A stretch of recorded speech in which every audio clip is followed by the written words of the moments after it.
and begin our TriMet Board of Directors meeting for June 26th, 2024. And I'd love to first welcome everybody to our new home. Thanks to everyone involved and to the team out there that's been putting this together. I know that we're calling today a soft launch, so consider this your sneak preview. And for all of those that are here with us today, welcome. It's wonderful to be able to break the space in today.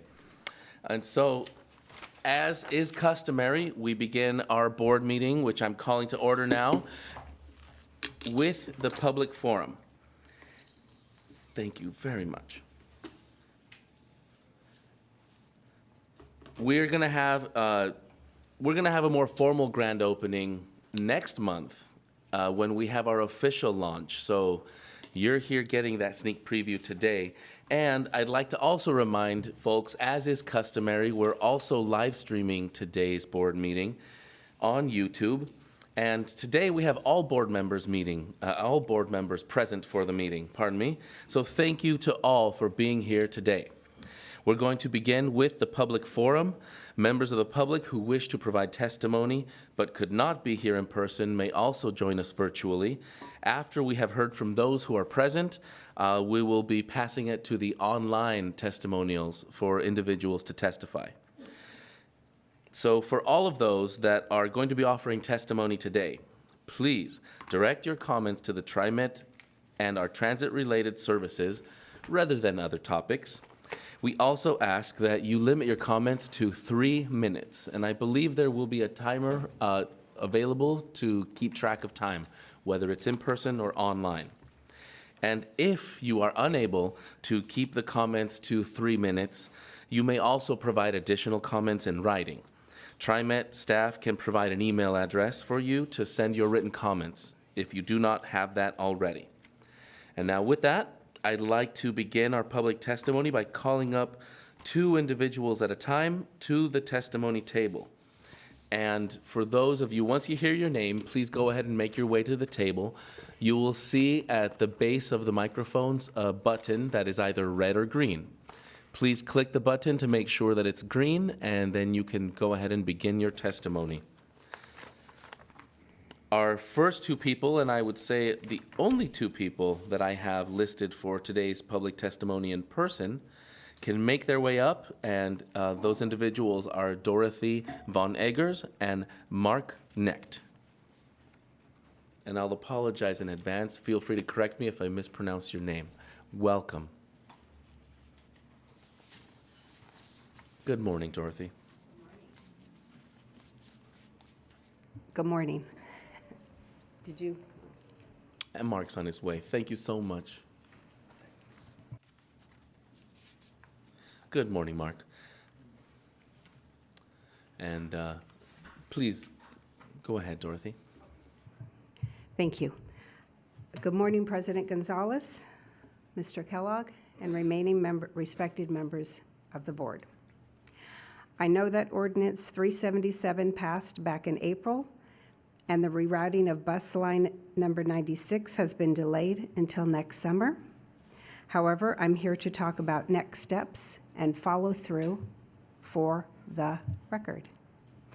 I have a couple of questions. I don't expect to have an answer today, but I am hoping you can commit someone for me to follow up with.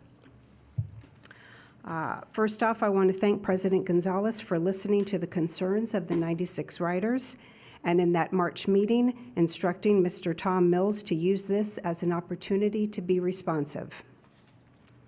The end result is to give 96 another year for ridership to increase in order to justify the freeway run. But I'm not sure if that means keeping the current route or creating an I-5 Express from Tualatin Park and Ride into downtown Monday through Friday morning and afternoon rush hours. So for the record, that would be one question I'd like clarified. The second question is, what does that increase look like? I ask this because your Forward Together plan, because in your Forward Together plan, There are multiple bus lines that have increased frequency to every 15 minutes. I would assume that is because of increased ridership. So therefore, what are those numbers that have justified an increase? Is it actual numbers, or is it percentages, or what are they? Unless perhaps the increase in frequency is for another purpose. I don't know. Like maybe in order to continue to receive federal funding, maybe you were mandated by the government to make public transportation more frequent in the underserved areas. Say to give the homeless temporary shelter from the frigid cold temperatures in the winter or the severe heat waves in the summer. These are legitimate concerns from an administration that is trying to combat climate change. Or is there another reason? I just need the answer to help me understand what it's going to take to keep a commuter I-5 South freeway bus. Also, please, please, please know that giving up the freeway in lieu, I just have a little bit more, in lieu of weekend service is not something that can be used to justify the move. In April, that exchange was made to sound like it is the next best thing since sliced bread. It is not. 96 is a commuter run for downtown workers and college students. They don't go into downtown on the weekends. We want our freeway service, not weekend service. It was also mentioned that there's people wanting to ride between Bridgeport Shopping Center to downtown shopping, but I must remind you that most people shopping at Bridgeport will use their own vehicles to go into downtown to shop, and most people who live downtown with no car will most likely shop at Lloyd Center or take the bus to Washington Square or the MAX to Clackamas Town Center. My fear is that a year will go by and there will be no basis to compare your numbers against. You'll only compare the numbers from the same bus a year earlier, and I don't believe 96 is getting the same equitable treatment as your other buses. It is one of the last express buses into downtown.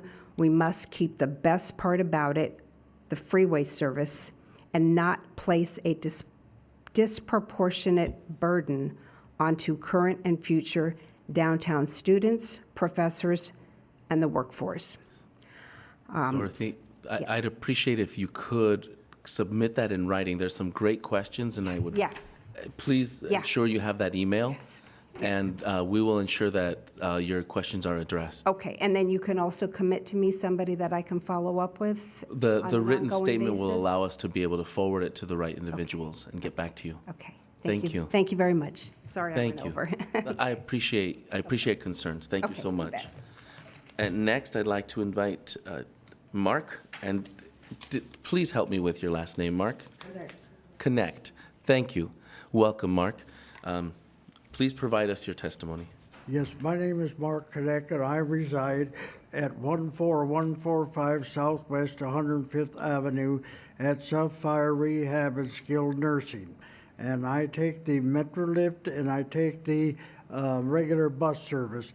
And I would like to see a little better working relationship between Metrolift and TriMet buses. I would like to see that. And then also at some of the bus stops, they're doing all that construction on 99 over there, Pacific Highway 99, and they're down there by Dartmouth, where you go down to Costco.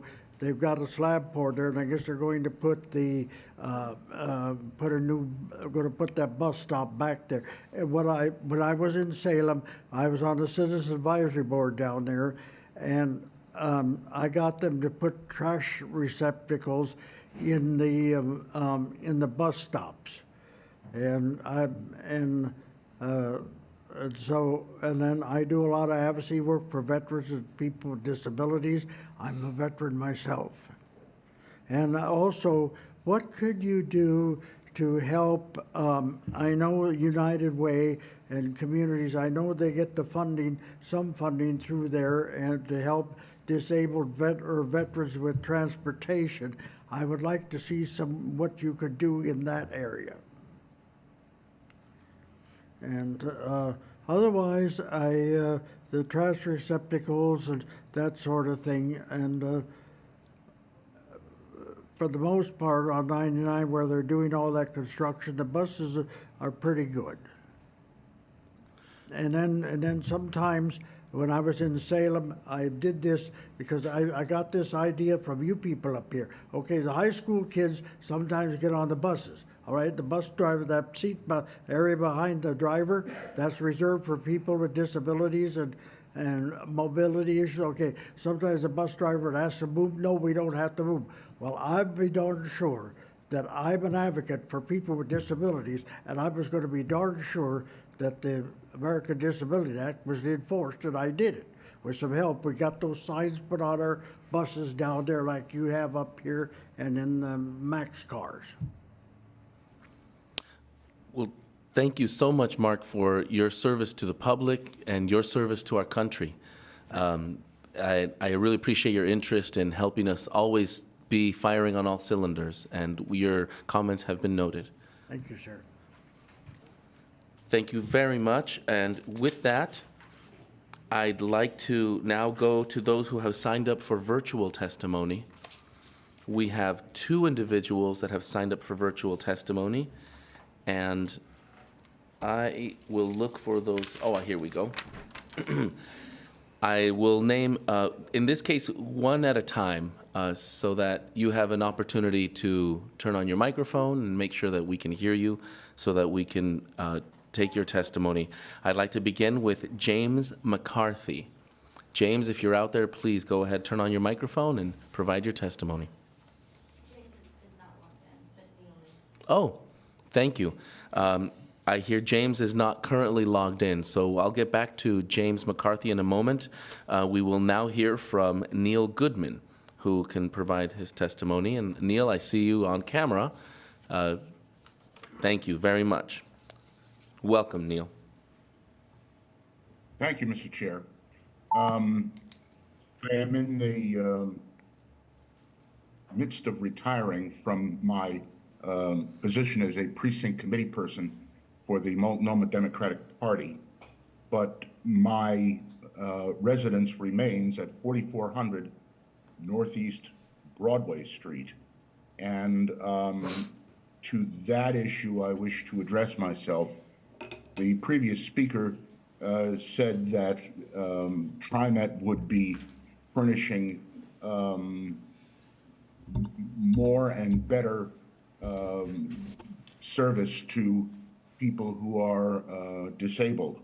I find myself in that position, and I am in part complaining and in part trying to motivate TriMet to reestablish bus service on the eastbound 77 route, which was, in my estimation, rudely terminated on a basis that drivers were incapable of making tight turns at the former and usually regular stop on Broadway and 42nd. That would be northeast. There is no logical reason for moving the stop distant from that original stop, because it has always been a tight turn area and was an excellent place to transfer to the bus number route 75. The issue has been one that has been of controversy for at least 1 year, if not 2, and you have sought only to listen to those who say they want to provide speedier service at the now construction site of the transit center at Hollywood. It is true that the transit center has been a problem and much of a a controversy itself, but that does not mean that you should take service away from people like me and my other residents and make life more difficult for us. Thank you for the opportunity to speak.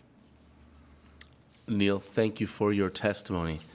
I appreciate that, and we have noted it on public record, and there are opportunities to be able to engage with that decision-making process through some of our committees. If you could submit in writing, that would be very helpful. I'd like to next invite to the forum James McCarthy, if they are available. I'm getting word that James McCarthy is not logged in online. James, if you can hear this, you have an opportunity to submit your testimony in writing through our email. I hope that you are able to do so. We look forward to hearing your thoughts. Now, with that, this concludes our public forum, and now I would like to open up the formal business meeting for June 26th, 2024. And we will begin that meeting with board reports. To begin the board reports, I'd like to ask Director Edwards to provide a report on the Committee on Accessible Transportation, also known as CAT. Director Edwards, your report, please. Thank you, Mr. Chairman. Good morning, board members. Good morning, General Manager and council, as well as staff and the public.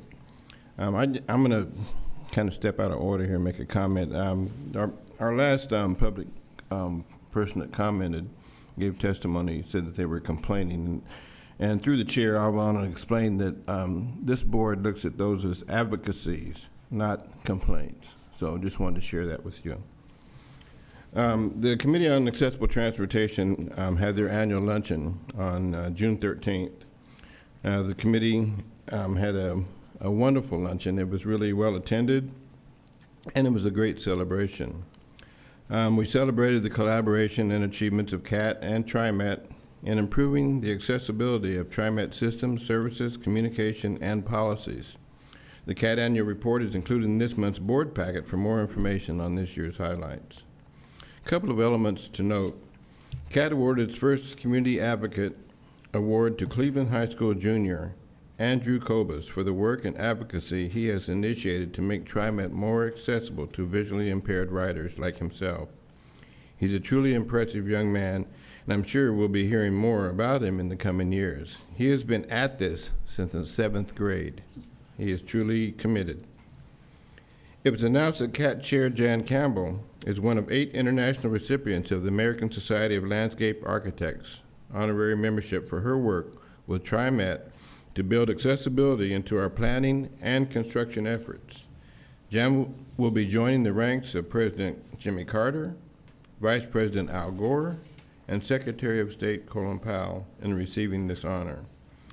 I have to add as well that Jan Campbell has really been a huge asset, not only for the Committee on Accessible Transportation, but for TriMet as well. And in her advocacy and the work that she does, it has been immeasurable, and we cannot really appreciate Jan for all that she does, but we certainly do appreciate for the work that she commits to the Committee on Accessible Transportation and TriMet. I want to also say that even though we're honoring Jan, she does not do it by herself, and she will tell you that first and foremost. The Committee on Accessible Transportation is a very viable and active committee. Additionally, it was announced that when the new Transit Mobility Center opens this fall, it will be commemoratively named after Jan in honor and recognition of her 40 years of dedicated service to TriMet and the community of older adults and people with disabilities that she represents. When the official grand opening of the Jan Campbell Transit Mobility Center occurs this fall, I look forward to all of you being there.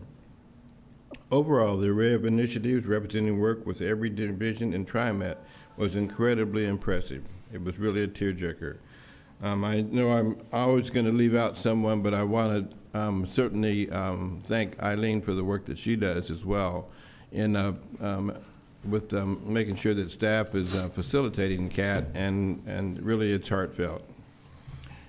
The CAT has their eyes on Vision 2030, and they are working to ensure that we have the most accessible system to meet our community of riders where they are as we work to increase ridership. That completes my report. Thank you, Director Edwards. Any comments or questions from fellow board members? I'll do my best to gauge the raising of hands, paper and otherwise. Director Edwards, thank you very much. It was a fantastic report. The luncheon was a great opportunity to hear about some of the legacy of the work of not only the CAT committee and its very dedicated members, but to recognize the individuals that were recognized, the student advocate as well as Jan Campbell. I think it's a fantastic testament to our relationship to community and the persistence, good, bad, or indifferent, that it takes to be able to make that meaningful change. In both cases, it was not just one time coming to say what they thought, but it was staying at the table and ensuring that these things were brought forward. So thank you very much. And to you, Director Edwards, for all your work over the years with the CAT committee. Thank you. All right, next, I would like to invite Director Kim to provide a report from the recent meeting of the Metro Policy Advisory Committee, also known as MPAC. Director Kim, your report, please. Good morning. At the May AMPAC meeting, the Oregon Land Conservation and Development Commission discussed their annual Oregon Housing Needs Analysis, which sets 6-year housing production targets and 20-year housing need allocations for communities over 10,000 folks. This aims to boost housing production, affordability, and choice while addressing regional inequalities. Metro staff also sought MPAC feedback on the Small Site Industrial Readiness Toolkit to meet the growing and unmet demand for small industrial spaces. Lastly, Metro staff summarized city urban growth boundary expansion proposals received within the current UGB expansion assessment cycle. City of Sherwood staff presented the Sherwood West Concept Plan and discussed how that plan will address the needs of their community. A draft 2024 urban growth report will be released later this month to serve as the basis for MPAC's forthcoming UGB recommendation to Metro Council in the fall. Thank you. Thank you very much, Director Kim. Are there comments or questions from members of the board? Yes, Director Frisbee.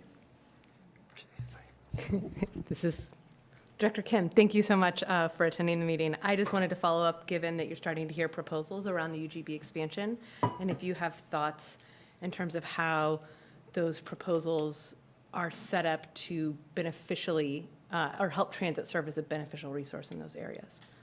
How do you feel about those proposals, and are there ways that we can help make sure transit is a viable mode in those new additions? Yeah, for these AMPAC meetings, we have our TriMet staff attending, and then for putting in all considerations. So I do feel good, but now that you've asked a pointed question, I do want to actually do some more thinking, and especially in light of the Sherwood West Concept Plan, and do some digging. So I'll be sure to do that.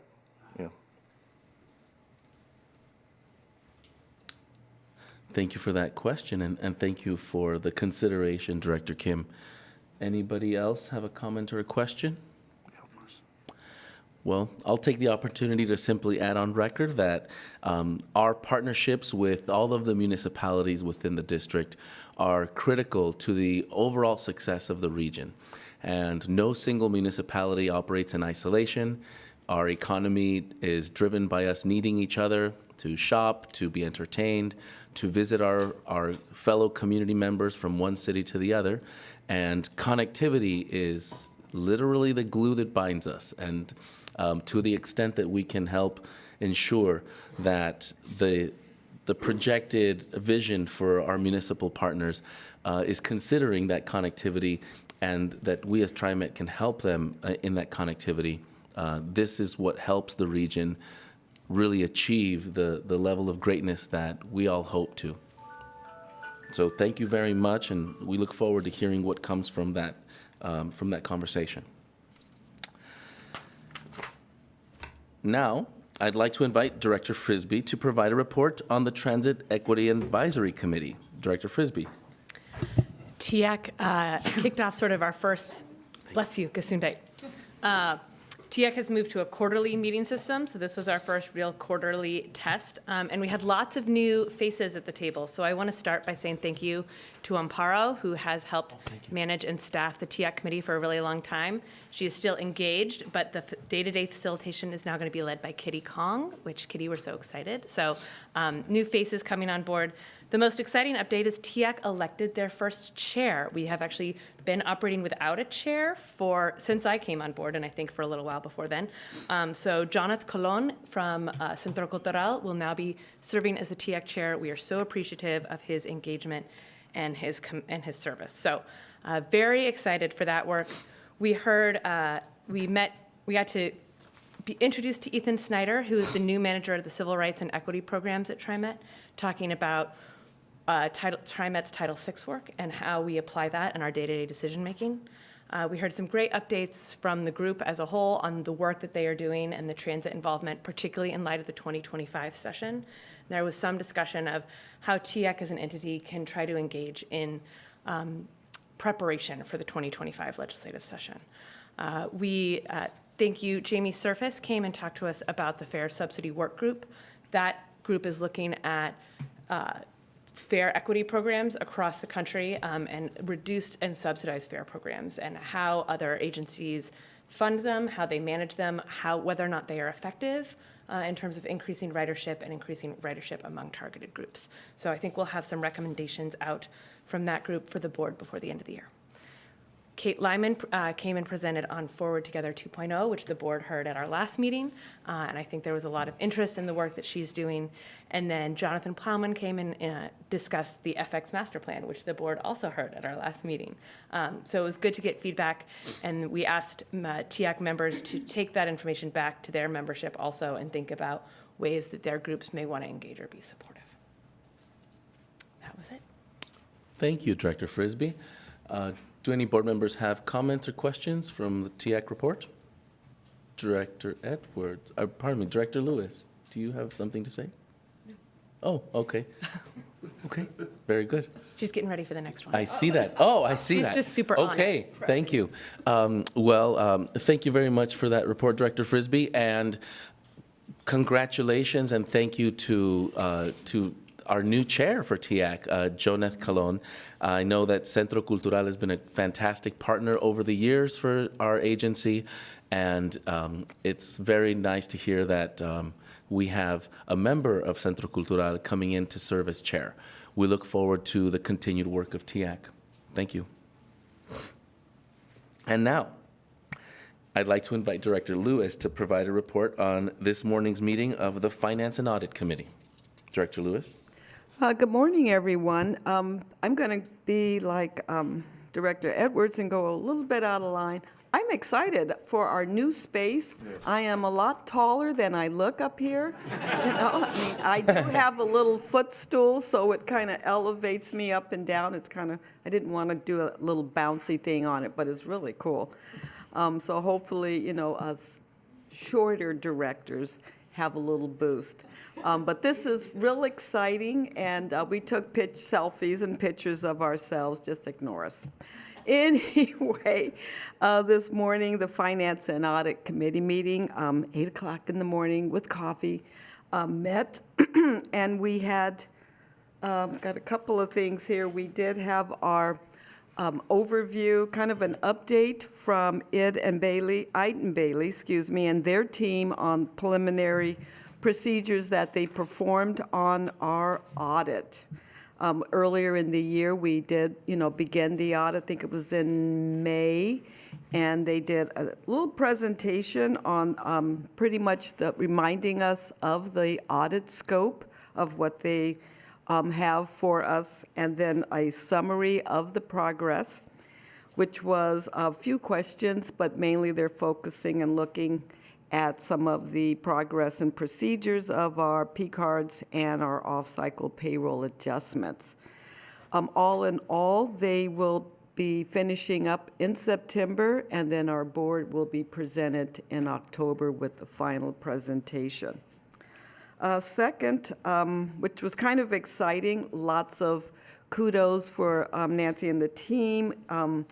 The TriMet District plans to participate in the Government Financial Officers Association Certificate of Achievement. It's kind of the who's who in the financial program. And so hopefully we're hoping to bring home the huge trophy that takes several people to carry. We got our fingers crossed, but the team was very excited and have worked very, very hard. So we want to give them a good shout out.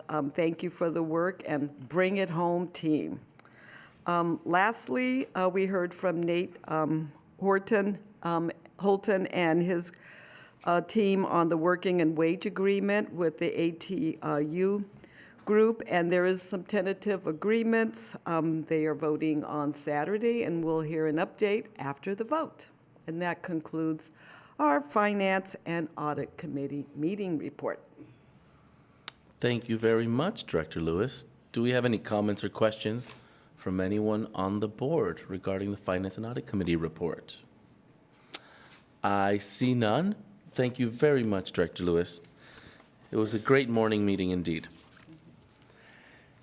And now, I'd like to turn, that concludes the committee reports. Now I'd like to turn to our General Manager, Sam Dessou, for his monthly report. General Manager Dessou. Good morning, President Gonzalez, members of the board, community partners that are here with us today, TriMet staff, and the public. Thank you all for being here with us. And I would like to say, too, that I'm glad to be here as well. I'm really delighted that we are able to host this month's board meeting in our new boardroom here at TriMet's administrative headquarters at 1 Main Place. This is the very first time in TriMet's history that the agency has its own boardroom. 55 years. Think about that. The room is about 4,600 square feet. It provides the benefit of a consistent location in a professional and secure environment. And as President Gonzalez mentioned this morning, today is somewhat of a dress rehearsal and a soft launch, if you will, as some of our tech equipment is still being installed. That will be completed, and the boardroom will be fully functional by our July 24th board meeting. This space also is very important as a community room and important for community engagement efforts. It will be used as a community room where we can host open houses, listening sessions, and other public meetings here in this room. So now to my report this morning that I will provide timely to you. I will talk about our May ridership, a new emphasis on code enforcement. I'll have an update on the work that's being done by our clean team. I'll share some of the highlights from TriMet's participation in the Juneteenth and Rose Festival parades. And he made news headlines when his quick moves at the controls of a MAX train saved a man's life. So I want to just get you all revved up for that conversation. We will be honoring a hero MAX operator this morning. So let me start by saying with our May ridership, our buses and trains provided 5.7 million trips in May. And that breaks down to about 1.3 million rides each week. Our monthly ridership for May was nearly up 8.5% from May of 2003. And we saw a year-over-year increase across all modes, as well as increases in our weekday, our weekend, and also our peak ridership. On Monday, some of you have seen our Chief Safety Officer, Andrew Wilson, and TriMet. We're going to let riders and the public know that we will be increasing our enforcement of our rules for riding. And I want to talk about that here in a little bit. And our rules for riding is outlined in the TriMet code already. This is part of our ongoing efforts to improve the customer experience by making transit cleaner, safer, and more accessible. So I want to repeat that again before I go into the conversation. This part of our ongoing efforts is to improve the customer experience by making our transit system cleaner, safer, and more accessible. So starting July 1st, our customer safety supervisors will be increasing fare inspections. along with our contract security teams. They will be also renewing our focus on other rules for riding as well. That includes giving seats in priority areas to older adults and with people of disabilities. You just seen it this morning where the gentleman came and talked to us about not having the seats available. So it's going to look at that. And we're also going to look at not blocking doors and aisles with large items, such as large bags of bottles and cans. This creates an equity issue as it blocks access for those with mobility issues and is unsafe for anyone trying to move through a vehicle. So no bags or items that may leak, no open containers of food and drink that can spill and make a mess. These are not new rules for TriMet. Rather, by enforcing TriMet's existing regulations on conduct as stated in the code, we can create a safe, clean, and inviting environment for everyone who rides. So that's how public transit should be, and that's what TriMet is doing for our employees and also our people who rely on our services to connect them to opportunities and for them to participate in all that our region has to offer. As I mentioned, our efforts to spruce up the transit system, it's been several weeks since we last provided an update on our clean team. The team has really dug in over the last 6 months or so to address cleanliness. If you've been out on the system, on our trains, on our buses, and using stops and stations, seeing is believing. And we heard from our riders who are definitely seeing a difference that's out there. So this morning, I have Jeremy Rayfelt, our Director of Facilities Maintenance. He's going to give a status report on this effort. So Jeremy, I'll turn it over to you. Thank you, Sam. Good morning, President Gonzalez, members of the board. The Station Improvement Project is an initiative to refresh our MAX stations. Initially, we chose to use high-use central rail stations along our oldest alignments for refurbishment. To date, we have done this rework at 23 stations and 34 platforms. Between COVID, severe staffing shortages, increases in crime and vandalism, maintenance efforts have been strained, often resulting in tired and worn stations, presenting a less than ideal customer experience. This work was conceived as an opportunity to jumpstart some efforts with an immediate return to normal short-term benefits, as well as set the stage for longer-term refreshing activities. Now I'd like to play a short video for you highlighting just a few of our accomplishments to date. Wants to see a clean, safe area, sprucing up the area, making it more inviting to the public, and making everyone just feel a little bit safer.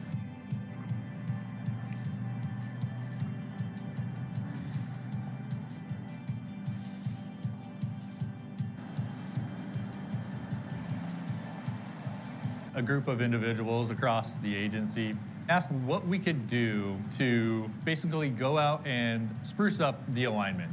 We're increasing our landscaping, beautification. We're replacing all customer-facing signage throughout the entire alignment. We are painting shelters. We're redoing tactile work.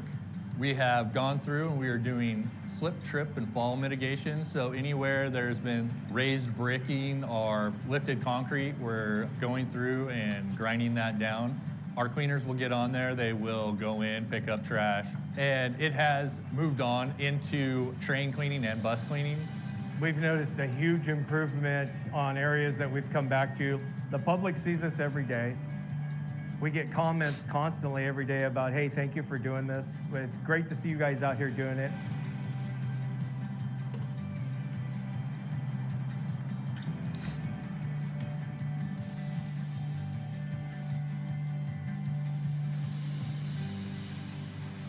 We have had well over 100 internal employees working on this project and multiple different contractors that have been assisting us.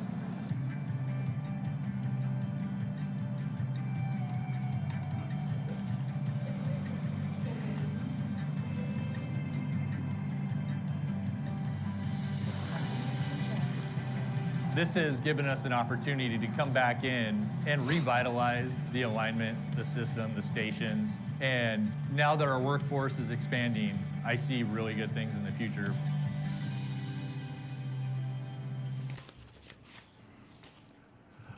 I can't tell you how proud I am of every TriMet team every time I watch this video. So many different departments from across the agency came together like never before to make this possible, and that is thanks to Bonnie Todd. Without her leadership and guidance, this level of achievement would have never been possible. I would also like to thank each and every employee who participated in this concentrated refresh activities. Their dedication made this first phase of the station improvement project a complete success. I look forward to seeing what we will accomplish as we enter the second phase. Each successive phase will have a goal of at least 12 stations per year. Again, we are very proud of our collective work on the system. Thank you for allowing me a few minutes to share with you, and I'm happy to answer any questions that you may have. So first, thank you, Jeremy. I want to tell the board, as someone that ride the system 5 days a week and truly out there seeing what we're doing, seeing is believing. And I think TriMet has started a movement in this city, not only in this city, but in the region of what we're doing on the cleanup efforts of our city to take our city back and revitalize it. So I can't thank you, Bonnie, and the team, TriMet employees, enough for this endeavor that we've taken on here. And before we move forward, President Gonzalez, any questions from the board with Jeremy? He's here to answer them. Absolutely, Jeremy. Yes, I see a question from Director Frisbee, and I see more hands being raised, so settle in. Yay. Please, Director Frisbee. My comments may seem contradictory, but just think of them as a yes and, if you don't mind. All right. First, I want to echo the general manager's comments. It is noticeable out in the world, and so thank you. It is just going about the system. It all feels a lot cleaner. I will also let you know my 4-year-old is willing to volunteer. He yelled at someone this weekend who littered at the bus stop and yelled, "We don't litter at the bus stop!" So I'm happy to hand him off to you. He's hired. If you need employment. But first, yeah, so I was like, oh God. I was at a Portland Metropolitan Chamber event this last week and got several comments from leadership there about how much they appreciate TriMet's work in cleaning up a lot of the downtown stations and stops and helping be a partner and making sure that downtown feels welcoming and inviting to people. So I wanted to pass that along. This is the yes and moment. I also want to make sure in this moment that we are not just focusing on the downtown efforts. I have seen that when I have been out and about, stations that are further east or further south that are also clearly getting attention, but I want to make sure we keep up that work and would love if we can think about it, and I actually don't know if we have this data, but for me, one of the things, I've had the pleasure of engaging with a lot of really involved high school kids who are really involved in the transit system in this process, and how valued they feel when they see investments happening in the places that they use and in the places that they frequent. And I have been moving around the system thinking about that and thinking about how, particularly for little kids and then high schoolers, how we help them feel like they are really a valued part of the transit community.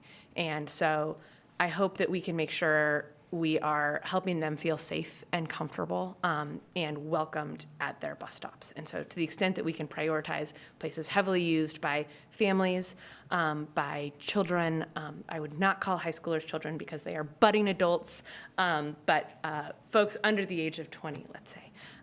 I would love for us to think about that.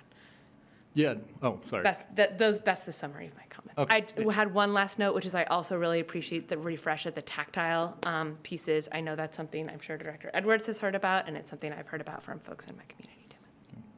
Yeah, we will definitely take that into consideration when we set our priority list for the following year. So thank you. Thank you. Director Edwards? Thank you very much, Chairman. And thank you very much as well. This work has been great work that we do, and all work is honorable, and oftentimes we dismiss it or we relegate it to being something that's, below our level.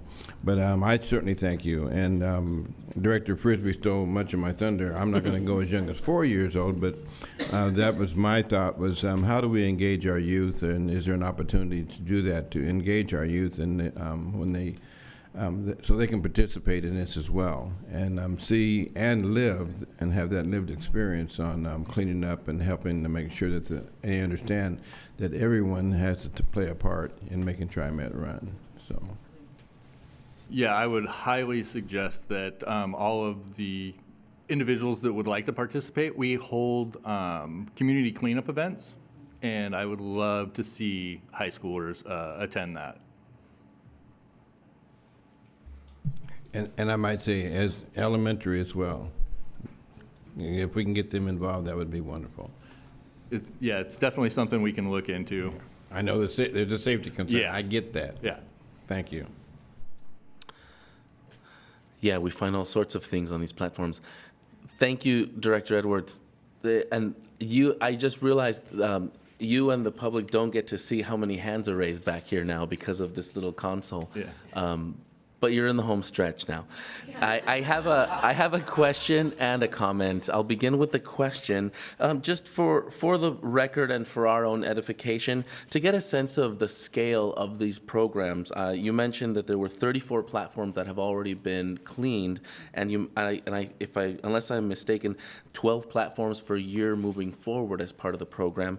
Can you give us and the public a sense how many platforms do we have in our system? And so, how does this? Oh, that's a great question, and I don't have the exact number off the sorry. top of my head. I think we're roughly about 1,200 platforms total. Thank you. Yeah, at 7,000 bus stops as well that we are looking at doing this for. And I didn't mean it as a gotcha moment. I really was just curious to sense of the magnitude of the system and how much work we had to have ahead of us. So clearly the program is launching into something that we will have a continued need for, and we look forward to that. And I see your question, but I have now. I'll go to my comment. It seems appropriate. I know, General Manager, we're still in the midst of your report, but it seems appropriate to acknowledge the connection of the cleanliness program with the rollout of the rules for riding and looking at the code of conduct as we really get out to have a greater presence on the system. I really appreciate that we are encouraging and making it easier for the public at large to take care of the system and to help each other take care of the system. I know there's many times where I've ridden the system and I see folks with open containers of food or things that could spill, or they're putting their bags in the aisleway, and it's I choose my battles, but it's kind of exhausting and a little bit of a gamble sometimes with a general citizen or the member of the public to say, excuse me, can you please move that bag? Or, hey, excuse me, can you please close up that container because it might spill? And it's really encouraging to know that we are making it easier for folks to kind of have that message out there and maybe say, point at a sign and say, hey, look, that sign, it really means you got to move when someone needs access to that chair.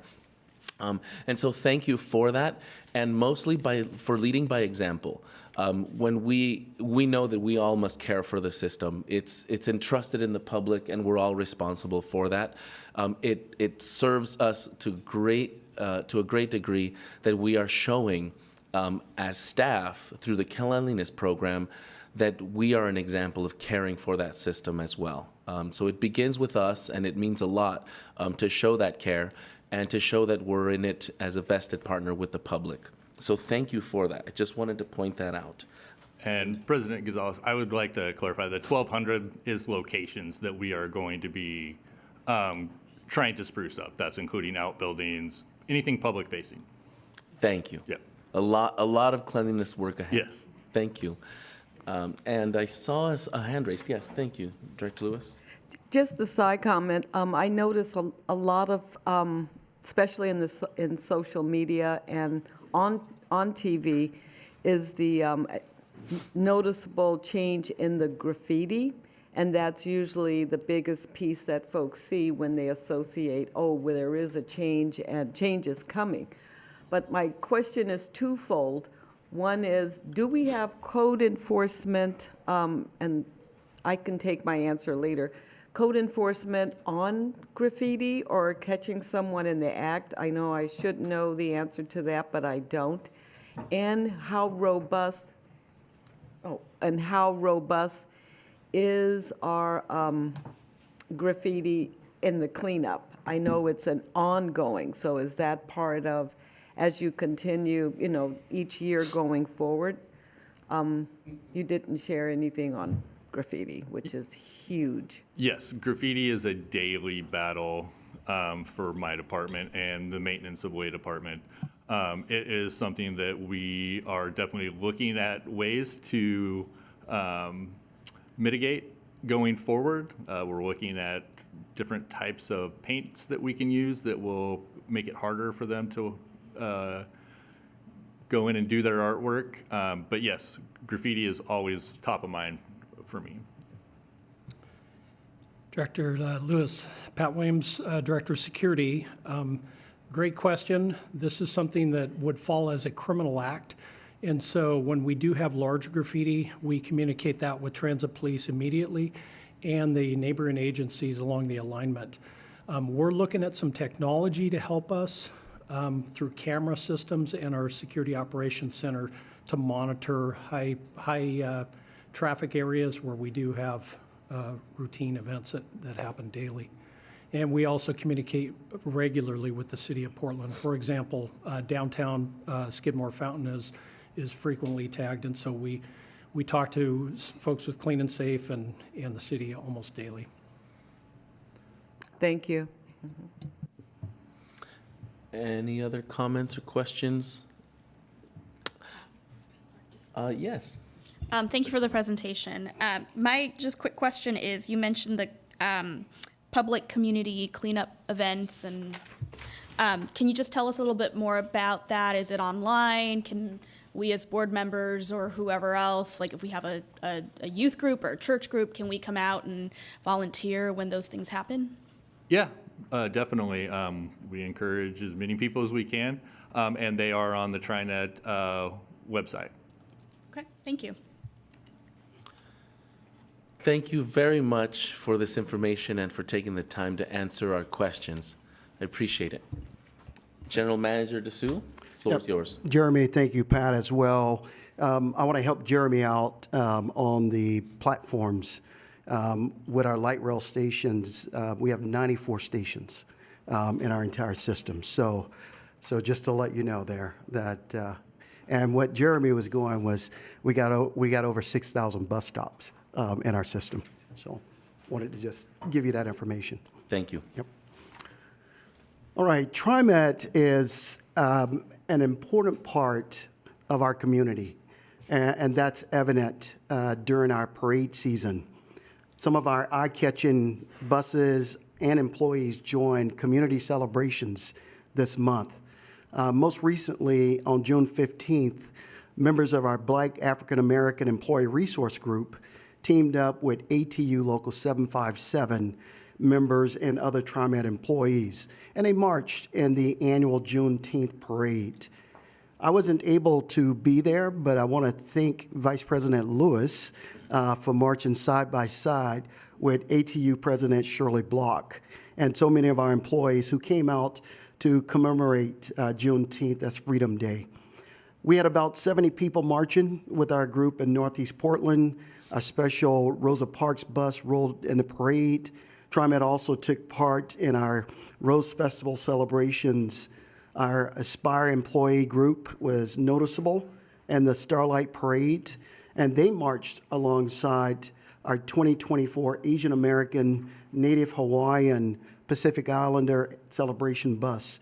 And if you haven't seen that bus, the artwork is absolutely spectacular on that vehicle there. And then finally, one of our zero emission buses, which was the very first electric bus to ever roll into our Grand Floral Parade, the 40-foot zero emissions bus was decked out in flowers and seeds. So flowers and seeds, and bore the message. Check this out. Green dreams are made of this. Green dreams are made of this. So we're happy to see riders joining us for the Rose Festival Parade days. And just to give you a peep on the ridership during those festivals, it was about 20% higher at both events than those days as compared to a typical Saturday. So about 20% at both festivals there. So just want to thank Team TriMet, all of our employees, our customers that came out. Really appreciate that. Now I would like to take some time to recognize one of our MAX operators who helps deliver safe and reliable services to our riders every time he's at the control. Operator Dave Chastain will tell you that one thing he enjoys about his job is that no 2 days are alike. We hope that May 21st, 2024 was definitely one of a kind. That's the day that his actions saved a man near the MAX close to Providence Park. So I'm pleased to have Dave here with us this morning to really talk about and share his appreciation, and for us to share our appreciation for him and his work that he does. We also have Manager of Rail Operations, Errol Meadows. He's here. So Errol, why don't we start off with you, kind of telling us a little bit about Dave, first and foremost, and then really set the scene for us on what occurred. And then Dave, once Errol has finished up, why don't you jump in and share your thoughts and actions when you realized that something wasn't right? Thank you, Sam. Good morning, Board of Directors, President, Sam, and Bunny.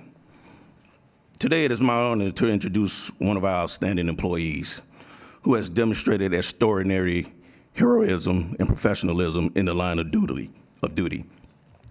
Approximately 1 week prior to his heroic act, Dave Chastain received his first Superior Performance Award. After undergoing rigorous, intense training for 11 weeks and completing a 6-month probationary period, he became a full-time rail operator in January of 2024. In short time since, he has shown exceptional dedication and skills as a rail operator. And on May 21st, 2024, Dave faced a situation that truly tested his training and his character.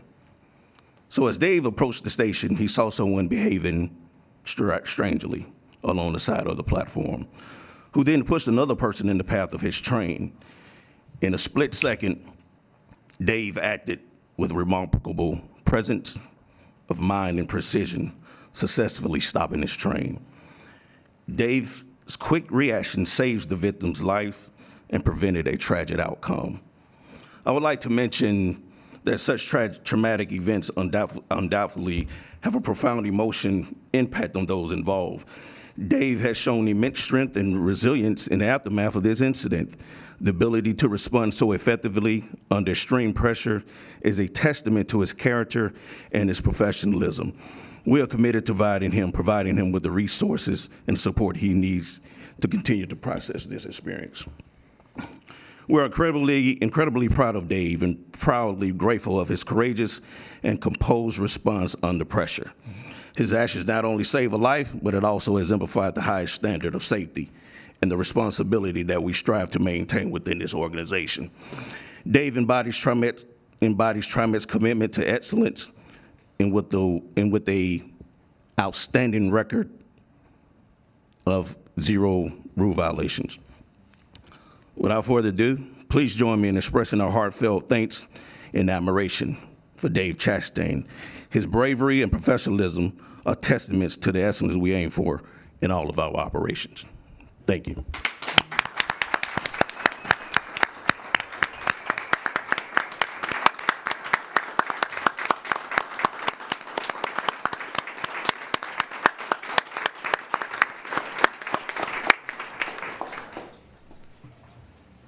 Dave, why don't you tell us a little bit about what occurred and what was on your mind, and give us a little bit of insight. Thanks for having me, and thanks for the applause. It's still hard to believe that this has all happened and happening. So basically, it was kind of like any other day, and then it wasn't. I was just glad that I was able to kind of see and anticipate kind of what I knew something wasn't right. And when you kind of know something isn't right, you just have to be extra on guard.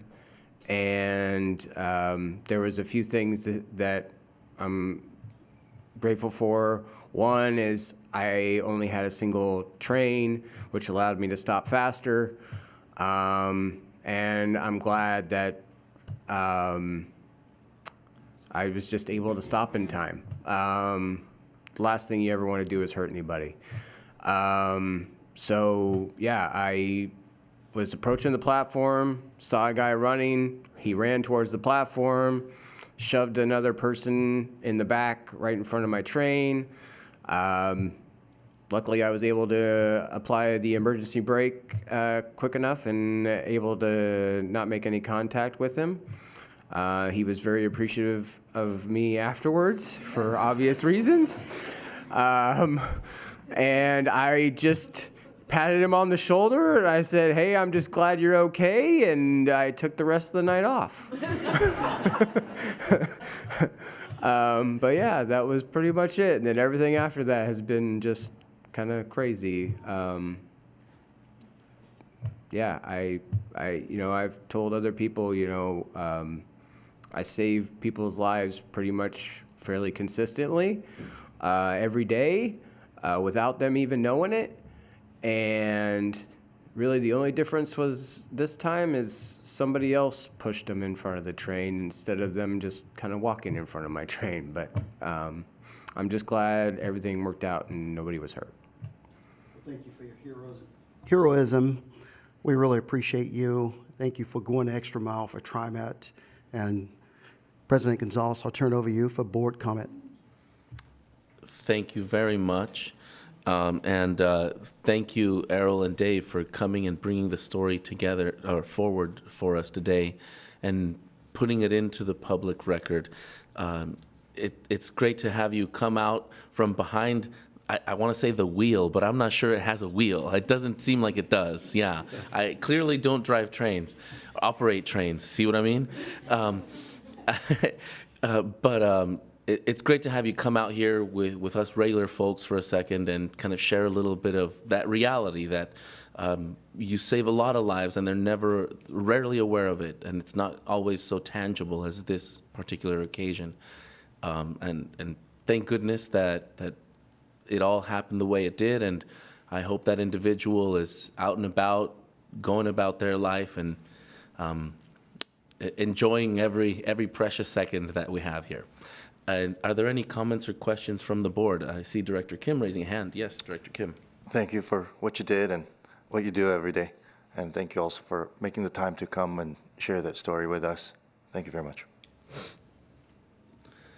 Yes, Director Edwards. I want to thank you as well for just being alert. A lot of times we go to work and we just go through the job like it's just mundane. And I appreciate you being alert. And I'm really pleased that you took care of yourself by taking off that day, because that's important as well. That had to be a very traumatic experience, and you need to make sure that you're taking care of you as well. So thank you. So at first, I thought that I would keep continuing to operate. And then as I sat there and thought about it, I was like, I'm just going to think about this the whole rest of the night. And if I'm thinking about this, then I won't be thinking about what I need to be thinking about. And so that's why I decided to take the rest of the time off. Good. Thank you. I'd like to add, post-incident, we do have a follow-up. The management teams of different transportation divisions do indeed follow up with the operators. Like he said, initially he thought he would be okay. But as he processed it, and this normally what happens, as they begin to process it, maybe an hour later, maybe 30 minutes, maybe to a couple hours later, the operator then say, no, I just can't continue. I need to take some time off. So that's part of our process and making sure that we as managers follow up with our operators. Board members, comments, questions? Again, thank you so much for your dedication to the agency, for applying those skills that you learned in training. Thank goodness the machine worked as it needed to, and you were able to stop in time. I can only say, you know, we don't get to choose when we are heroes and agents of higher powers, but on that day, there was a lot at play, and thank goodness you were there to operating that machine and ready to respond accordingly. I really appreciate that, and I hope that you are able to share this experience with other operators, and I really hope for the person out there that was pushed that they're doing all right. Oh, I see another hand. General Manager Sue, that's a curveball. Please. Thanks, President Gonzalez. Normally, I'm waving at you from behind the counter here. Just want to say, again, as we close, if you can hang tight for a moment. President Gonzalez and board members, that concludes my report for this morning.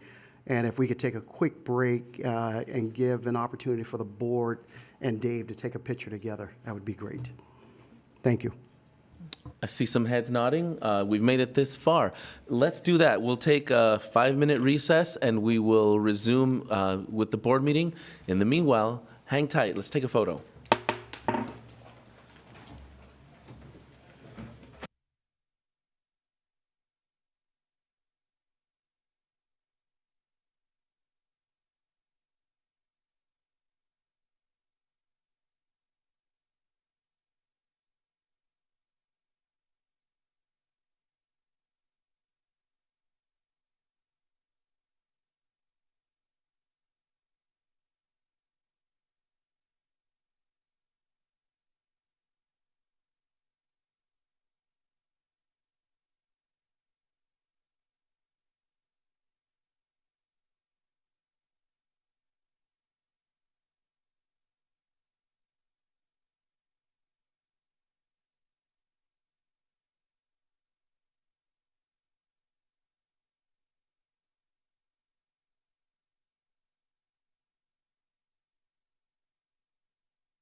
Okay, so now I'd like to bring us all back together to resume our board meeting. So I'm calling the meeting back to order, and we are now going to turn to the consent agenda for today's meeting. And we did conclude the general manager's report, so thank you for that, General Manager Dessous. I didn't get to say that before. And so now we're going to move to the consent agenda. The items that are appearing on today's consent agenda are considered routine and may be approved by the board in one blanket motion. And this morning, on the consent agenda, we have two items. One is the approval of the minutes of our last meeting of May 22nd, 2024. And we have resolution number 24-06-34, authorizing the modification of a temporary services contract for, of temporary services contracts for information technology. Does any director wish to have any item removed from the consent agenda today?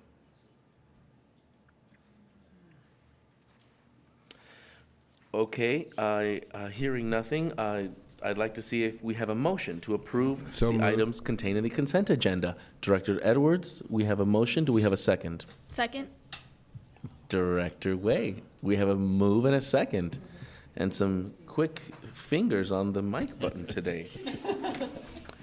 It's been moved and seconded. All of those in favor of approving today's consent agenda, please do so by saying aye. Aye. Any opposed? Any abstentions? All right, the motion carries. Thank you very much. Now we will move to the resolutions on the regular agenda. And we're going through a scroll document today, so pardon me while I move from one to the other. We will begin, here, I'm not there yet.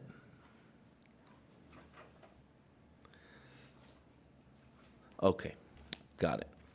Now, we'd like to bring the resolution before the board this morning is resolution number 24-06-35, authorizing a contract with KPFF Incorporated for design services on the 82nd Avenue Transit Project.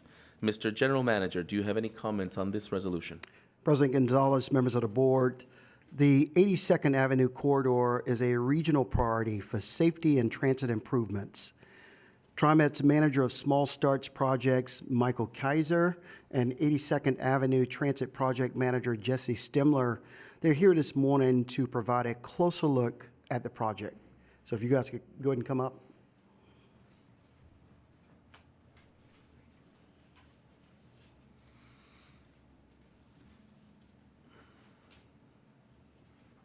Good morning, President Gonzalez, members of the board. My name is Jesse Stemler. I'm the project manager for the 82nd Avenue Transit Project with TriMet. And I'm excited to present today on behalf of the 82nd team, including our partners with PBOT, ODOT, Metro, Clackamas County, Multnomah County, and Port of Portland, as we enter into this exciting phase of the project, the design phase. So in the graphic that is before us, you'll see that we've been in the planning phase for the last couple years, with Metro in the lead. On June 10th, we received approval from the FTA to enter project development. This is a pivotal moment for our project, where TriMet takes over and we continue to work with our partners as we start the design process. And as you can see in the graphic, that design phase will start this summer, in fact, in a few weeks in July, and take us through the next 3 years. From 15% design, early design, through 100% issued for construction drawings. And then immediately after, we enter into construction for the next 2 years with service opening in June of 2029. Next slide, thank you.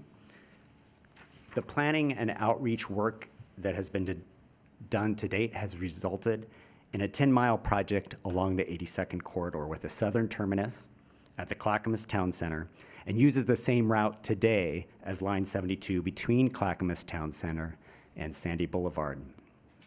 We are looking at one of two possible northern terminus locations, Cully, at the Cully Triangle being our preferred, and Park Rose Transit Center being a viable alternate. We are excited by the potential of a terminus within the Cully neighborhood and the improved access it provides to this community. But we want to make sure we get it right. And we want to make sure we get it right in terms of community fit. And so during this first phase of design, that is where our focus is going to be, is really digging in, doing the design work that we need, and doing that deeper engagement with the community to make sure we get the right northern terminus. I'll also mention that the new Line 72 will continue to serve Swan Island going along Killingsworth and terminate at the Park Rose Transit Center. Next slide, please. We know transit is a lifeline for the communities along 82nd. With an investment like this, we look to bring improved transit speed and reliability to those communities that we know in many cases are entirely dependent on transit to get to their everyday needs. It's how they get to the doctors, it's how they get to school, it's how they get to their daily appointments and shopping. It truly is a lifeline for this community. And so with a suite of tools that include things like transit signal priority, that ability for our buses to talk to signals, in-lane stops, higher capacity, zero emission buses, lane dedication where we can get it, and a number of other tools will bring that improved transit reliability and travel times. But we know it's also more than just about improving travel times and reliability. It's about the rider experience. And we will look to, as part of this project, improve that access and the safety to get to those transit stations. And that work is being done in collaboration with our partners at PBOT and ODOT, who are already out there, as you know, doing those safety improvements. And we really look to leverage those improvements together to bring that broader, bigger benefit to the community. And lastly, we look to opportunities to leverage the project to bring economic opportunities to the communities we serve along 82nd. Next slide. So we're excited to bring on a design consultant team that gets the importance of this project and brings the necessary experience to deliver. The team will be led by KPFF, a nationally recognized engineering firm in collaborations with key consultants, including Nelson Nygaard, Parametrics, HDR, DKS. And together, these firms have strong local presence and credibility, but bring that expertise, that national expertise in delivering projects like this to the 82nd and to our region. Also, briefly mention that KPFF is also leading the design and implementation on PBOT safety improvements on the corridor. So the design contract that we are talking about with this team takes us from this early design that will start at 15% design starting in a few weeks and take us all the way through 100% design. And then additionally, provides that necessary design support through the construction phase of the project.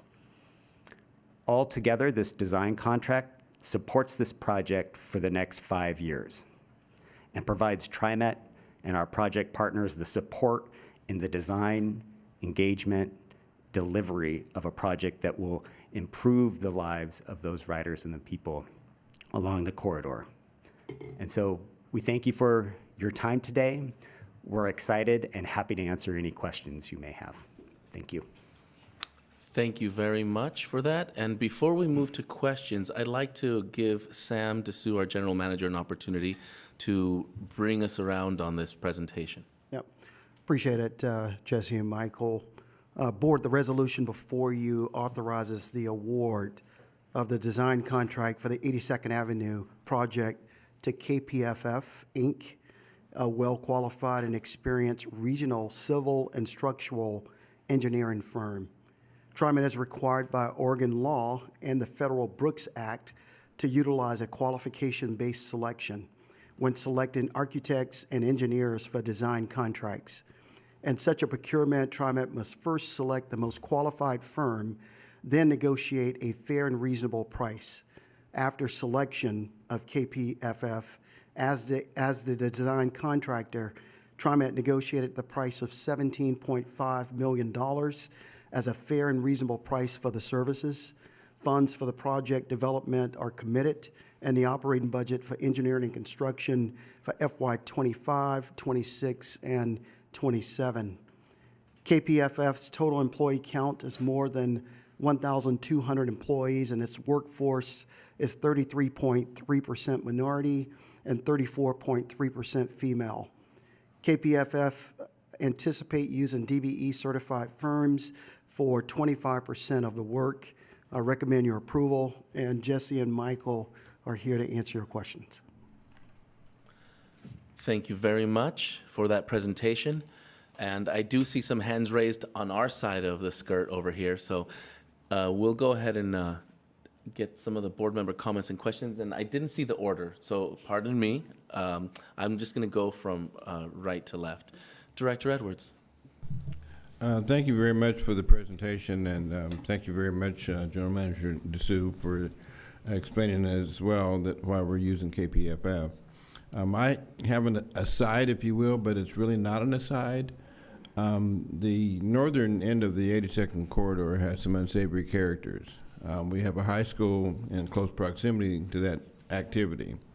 And I had a personal experience. I actually pulled into McDonald's one day and was propositioned until she saw my grandkids in the back seat. Those kind of things, I think, really impact our riders, and especially with high school kids in close proximity and further down the corridor as well. And so I would hope that we're trying to collaborate with Portland Police and also with the school district to make sure that that area is going to, going forward, will be a safer area for all of our TriMet riders. Thank you for that comment. I mean, one thing I will say is these projects certainly are about partnerships. We've started early on during the planning process, and that's something that just will continue to grow as we move forward. So we're accountable for that, and we want you to hold us accountable for building those bridges. So thank you for that. Thank you. Thank you for the comment, Director Frisbee. Thank you, President Gonzalez. Thank you both for your work. I know that today's presentation is mostly about the design team and the contract, and I am excited by the names and the folks that I know who are participating. I think we're very lucky here in Portland to have folks who live locally and understand some of the complexities of this project, as Director Edwards mentioned, who are national, if not international, experts in transit design. And so I am thrilled by the folks who are going to be participating in this, and so excited about this project in general. You're going to get the litany of things I always want to flag when we talk about 82nd, so I'll run through it quickly. First, I just don't think you can talk about this project without acknowledging the history and the community involvement here. This was a road owned by ODOT, built to bring farmers' goods to market. It was designed to move things quickly through an area, and we have had an incredibly diverse, vibrant community build up around it, and that community has been ignored since when we annexed from 82nd to 162nd. They have been ignored by the city, they've been ignored by the county. It's one of our busiest bus lines, and I was just remembering the history of when TriMet was actually persuaded to put frequent service on there, which was later than it should have been when you looked at the numbers. And so this community has been advocating for this kind of investment for decades, and I want to honor all the leaders who are involved in that and who have been part of this. That is part of the reason that I think this is so exciting. I think you touched on, and I want to make sure to highlight the other components that go into this project. We have to be careful within the FTA guidance and rules, but I really hope our other partners can work with us to increase safety and access and accessibility up and down the entire system. There's been a lot of interest, I know, in street trees and greening efforts along the corridor, as well as affordable housing efforts. Those are obviously outside of the strict transit project, but I really hope that all of our partners can come together to find ways to make that happen. Portland Clean Energy Fund, I'm looking at you. I also really hope, I know historically, It has been hard to get some of our southern end partners to engage in the project, and I really hope that they can come to the table as actual partners and not just folks who are receiving the benefits of this investment. So that is my plea to all of our partners and my promise and commitment that I don't want to speak for the whole board, but I think as a whole board, we are here to help you in that work.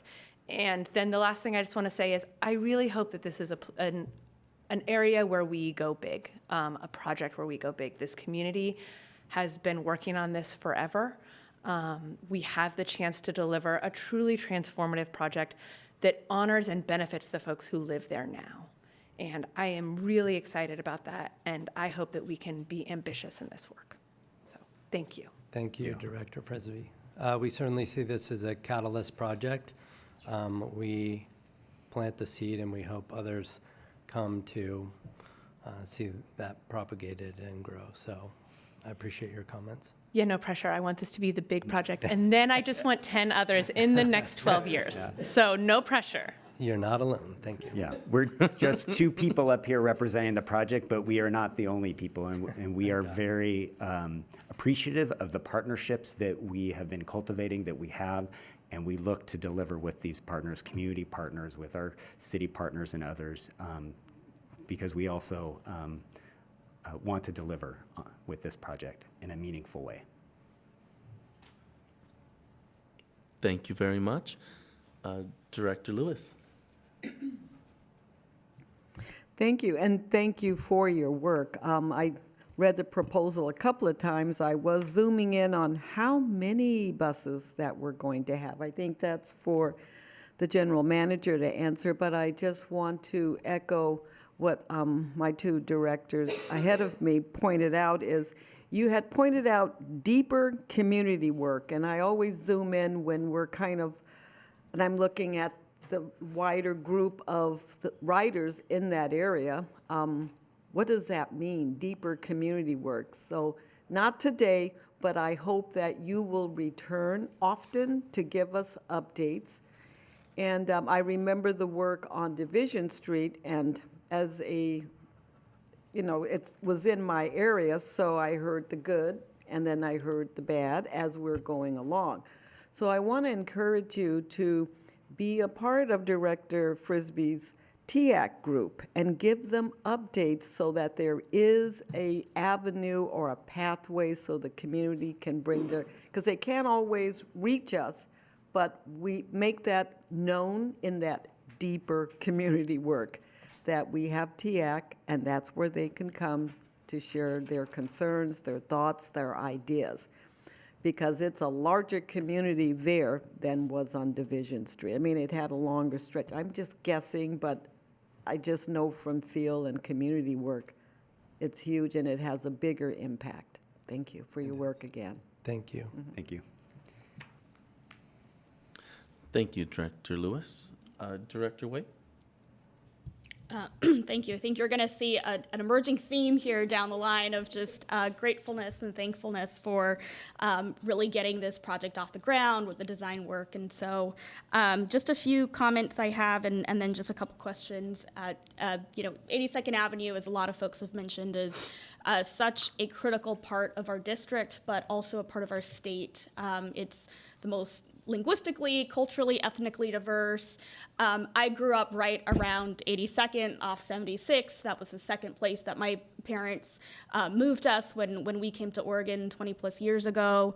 And that's where we grocery shopped. That's where we went to school. That's where, when I worked at ERCO, we served a lot of refugee and immigrant families. And so it has a special place in my heart, but also because I serve on the southern end of 82nd, which is Clackamas County. And so I also want to continue to say that partnership is particularly important, again, as folks mentioned, with our jurisdictional partners, to make sure that we're engaging community, all the right stakeholders. And also want to say that the interjurisdictional transfer.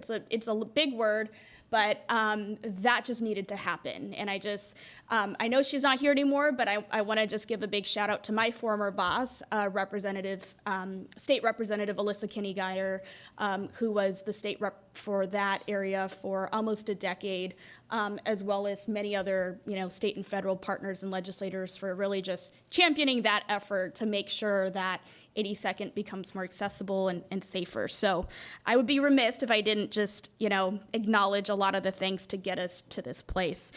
So just my two questions, and I know we'll have more reports and more conversations, I imagine there's a project steering committee with different folks on that committee. Can you tell us a little bit more about who's getting involved? How can we, just get more information about the progress there? And then secondly, Michael, since you're here, are you learning any lessons right now from the Division FX line? Because obviously that line is in place now, folks are writing it. And so are there lessons learned that we're capturing right now in real time that we can apply to the 82nd?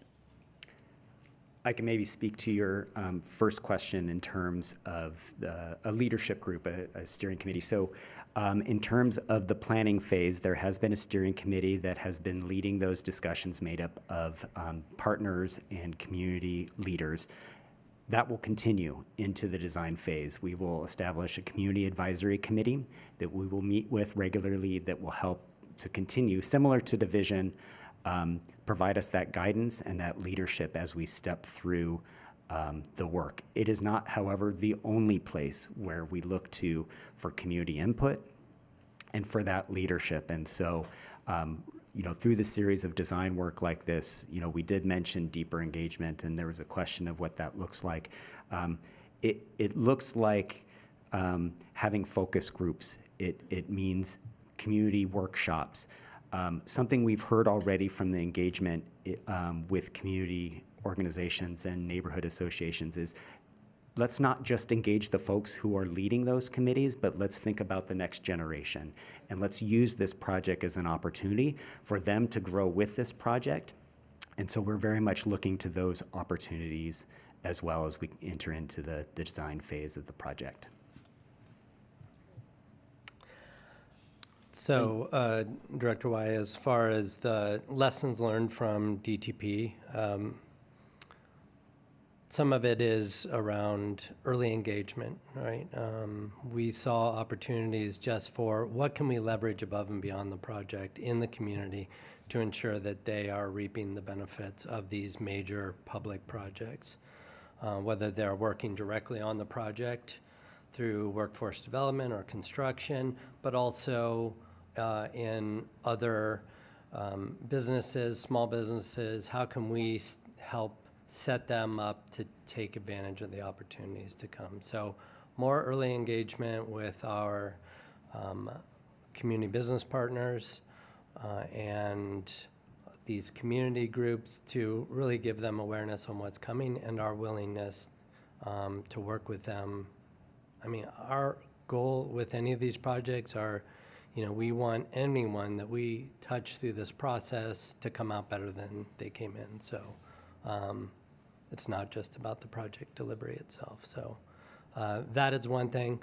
On the technical side, I would say, and AJ O'Connor is here today on our IT team. He has led an amazing group of individuals and a vision around transit signal technology that is just continuing to expand and grow. It is responsible for so much of how we achieve performance with the existing roadway with constrained conditions. So continuing to further that, also working with our partners at City of Portland to understand what are the costs related to this expanding benefit. So that's something that we're also having conversations with them to look at. How do we ensure that this is a tool that we can use well into the future, not just on these major BRT projects, but across the region and outside of Portland to do more with less.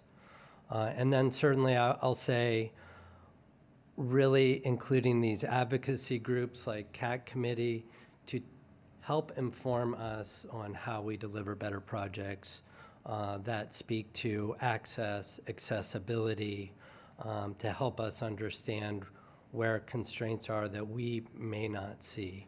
And I will say that while Jesse's face is new maybe to this board, he was a essential leader on DTP. He dove deep into that partnership with the CAT committee to really look at how we design our buses, how we design our stops, even thinking about stop spacing. And he is doing that in tenfold as we go into this project as well. So while I'm acting as the project director and he's coming up as the project manager, I want to say, because these projects are about the people first and project delivery as well, it takes a team with that ethic to really result in better outcomes. And so I'm proud of Jesse for being here today and for you to meet him. As we go forward, he will carry that ethic forward and be accountable to the board to deliver on promises and maybe additional things that you see as opportunities. Thank you. Director Kellogg? Thank you, and thank you for your presentation. So I heard a number of times throughout the word opportunity, and I can't help but think of this as not only a truly holistic approach to what we're doing, but a template that we can use going forward when other local jurisdictions are talking about corridors and improving safety. And what we're doing with the transit signals and the dedicated lanes, I think, is truly going to showcase for us what transit can be going forward. So I look forward to seeing the design and learning more about it, and again, encourage us to collaborate with all of our local jurisdiction partners on this kind of effort in the future. I have two questions. The first one's a specific one. Mentions in here that it's anticipated that hydrogen fuel cell buses are anticipated to run on this route. Where are we today with that technology? Is that going to be possible, or is it pie in the sky? Can you give us an update on that? I can give you a little bit of background. So currently we are pursuing a LONO grant, which is through the federal government to fund hydrogen buses for this project, but also to fund additional facility improvements at Powell Garage and workforce development to get us ready for this opportunity. We have also brought on a zero emissions bus director to oversee and inform kind of the agency's transition towards zero emission buses. So we have an internal team that is building up our ability to really launch on hydrogen fuel cell vehicles. Columbia, which I think is on the agenda for today, is the operations base that these buses would be coming out of. So that will be delivered right around the same time we open up this facility. We have partners with New Flyer to really help us understand what are the steps that we need to take on a facility side, on a training side, on a fueling side to be ready. So we feel like we're set up in a good position. We know that we need to be leaders in the region and step forward to move kind of the demand for fuel and green hydrogen forward in the region. So I'm excited to be part of that. And certainly these buses out in the community is just a much better outcome than having, if we look at Cully as a terminus option, having zero emission buses at that layover facility is something that I want to see. I don't want to have our diesel vehicles out there idling. This is better for the community, it's better for TriMet, it's better for the environment and the region, and TriMet's leading the way, so. Great, appreciate that answer. Second question is going to be a little more challenging. Okay. What is it about Line 72 that drives the number of passengers that ride it? It's our busiest line. What is it? Is it the composition of the neighborhood? Is it demographics? What is it that drives that? I can speak to some of this. If you look at the 82nd corridor, We know it's a culturally rich, diverse place. There are dozens of schools within proximity to the 82nd corridor. You look at the different shopping districts, Eastport Plaza, Fubon. There are places that people go on their daily routes to get to what they need is on 82nd Avenue. To get to their doctor's appointment is on 82nd. To do their shopping is on 82nd. And if it's not on 82nd, the transit connection is there. It's at 82nd, at 84, where you can get onto the MAX line. It is a hub for all of the activity that those communities really look to. And so when we look at the ridership along 82nd, it's not high ridership Monday through Friday, it's high ridership Monday through Sunday, every day. And it just speaks to all of the destinations that are along that corridor. And that's why you see it being the highest ridership bus line of anywhere in our region. And just speaks, I think, to the importance, and we've heard today, of this corridor and the community. Jesse, can you also speak to the intersecting lines? Yes, so we have a number, 20-some, I think, intersecting bus lines that cross 82nd, so making those transit connections, one of those being our new FX line on Division. So those transit connections that are along 82nd are also really important, and also thank you for mentioning that. And we have two rail lines as well, including then the FX2 on Division. So it is really almost like a linear hub for the region. So, Well, and I ask because, you mention the line most riders, and you say, well, what are they doing right, and how can we replicate that elsewhere? And I know that's beyond TriMet's mission itself. It involves land use planning and all sorts of things, but I would encourage anybody out there listening to look at this as a model and say, if you want, a dense area served well by transit, this is how it works. So. And just briefly, I'll say, Director Kellogg, the people are riding this line despite all of the challenges that exist, a kind of forgotten line or a forgotten corridor as far as accessibility, as far as maintenance, sidewalk connections, safety. They're doing it all despite that. So the hope is with this project as a catalyst, the work that City of Portland is doing, ODOT and our other regional partners, we are really just creating huge opportunities going forward. We think it is a hotbed for that. Certainly. Absolutely. Great. Thank you. I've got a couple questions. I got a question and a couple comments, I should say.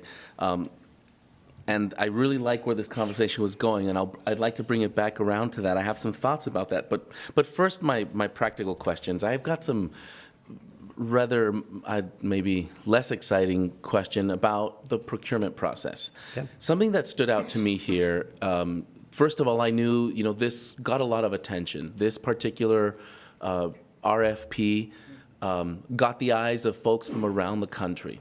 And I know that we had a major outreach effort. I see 878 different firms were contacted about this RFP. And we had 24 different firms represented at the pre-bid meeting.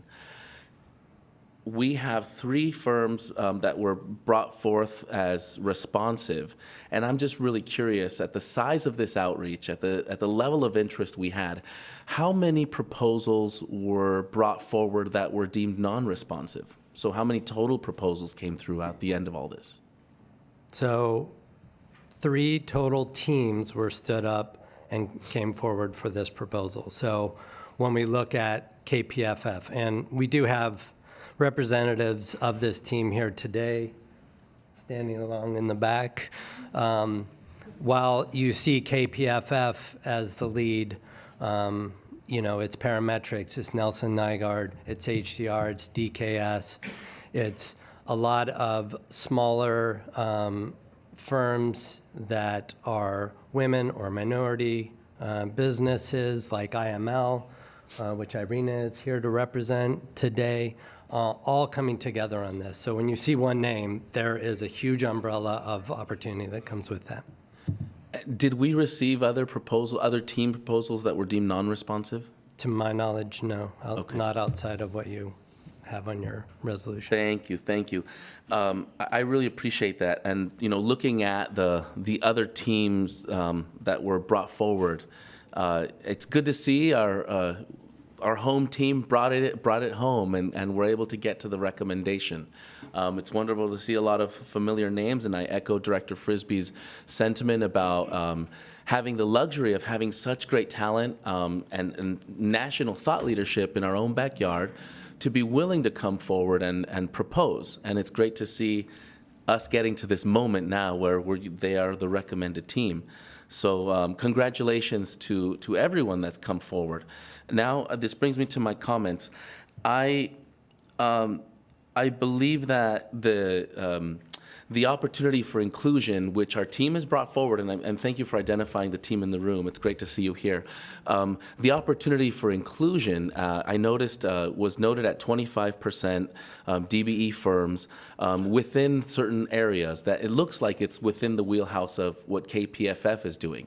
And I simply wanted to extend, based on the comments we're hearing today, the work you get to do with community, with our jurisdictional partners, provides ongoing opportunities at the subcontractor level for some additional inclusion. The community, this is a large enough project, a long enough project, that I think there's continued opportunity to find other additional partners out there. And certainly it's something that TriMet values. We know that it's not a hard goal as many other agencies have put forward, but we also know that as you continue your partnership with TriMet, it's in these areas that you demonstrate the commitment to our values, and it's in these areas of inclusion that we continue to look at in future procurements. So this is an opportunity to shine bright on bringing that local team and including some other local partners in the process. So I encourage the rest of the members of the team at that subcontractor tier 2 level to continue to look at opportunities within our broader community to bring partners forward. And this leads me to my other comment.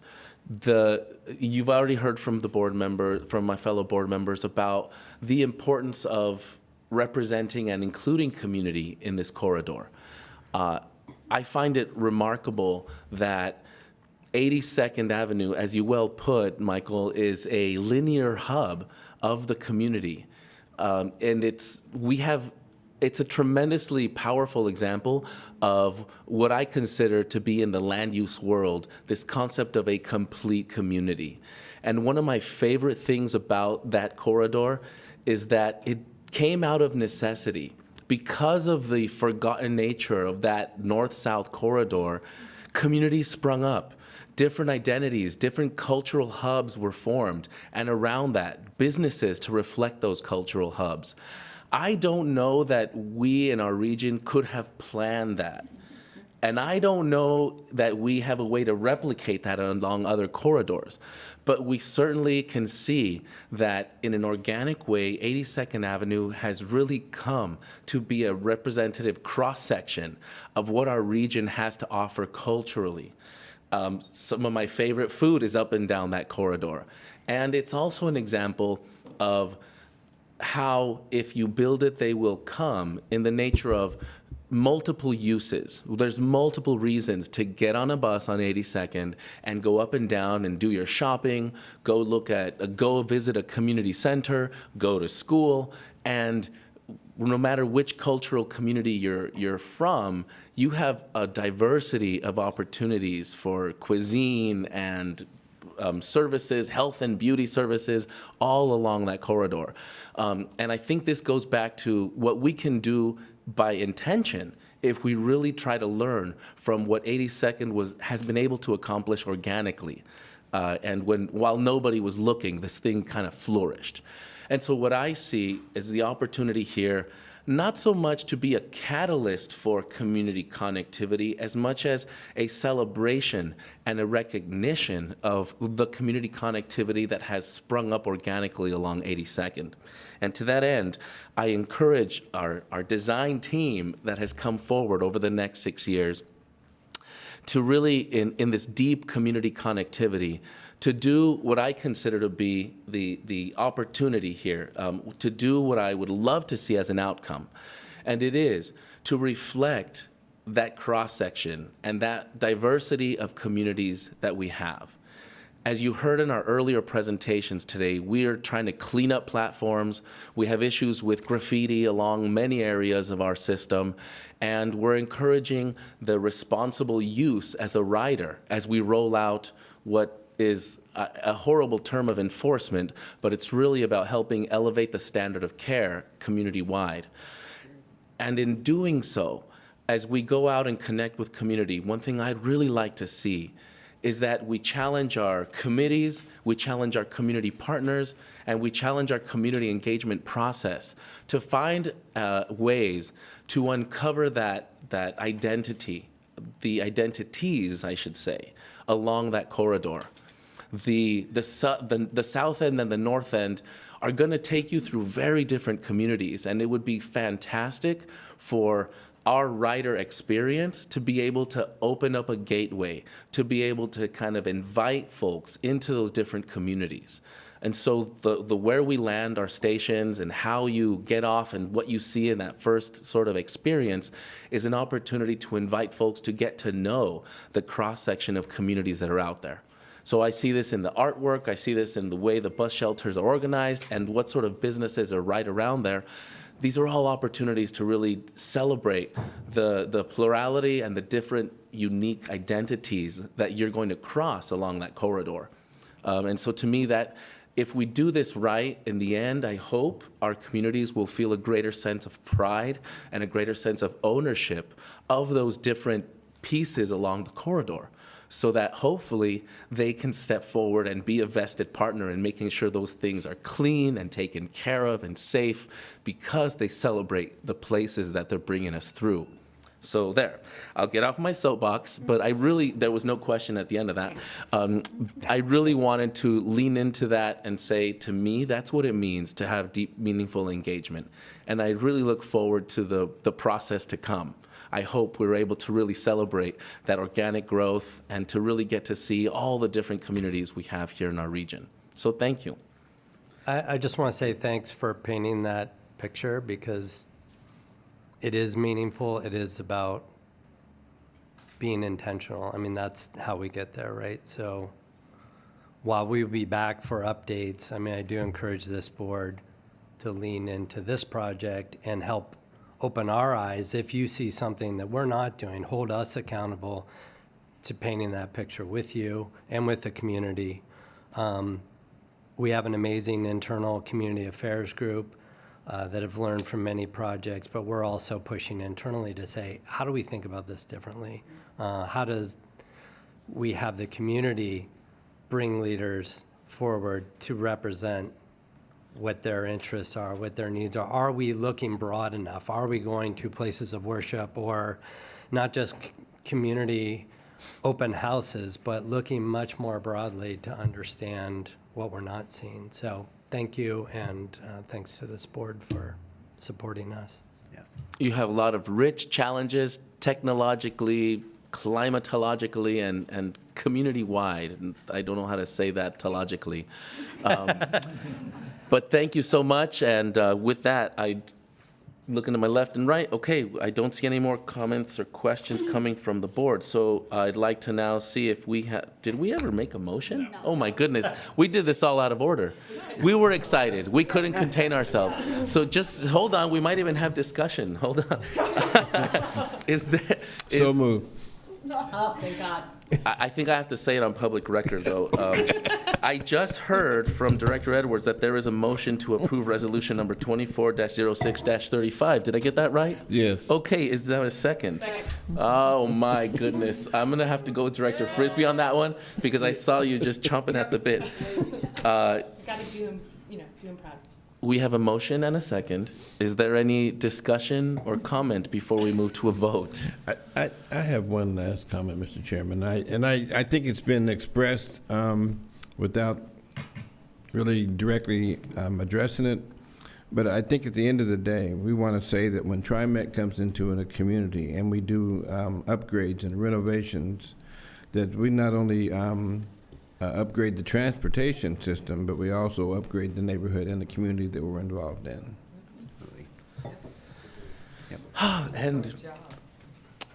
And yes, I look forward so much to having this corridor and every stop along it really feel like it belongs to us, the community. I think that that's the holy grail that I hope we get to achieve. All right, seeing no other comments or questions, all of those in favor of approving resolution number 24-06-35, please do so now by saying aye. Aye. Aye. Any opposed? Any abstentions? All right, seeing none, the motion carries. Thank you very much. Thank you so much. Woo! Okay.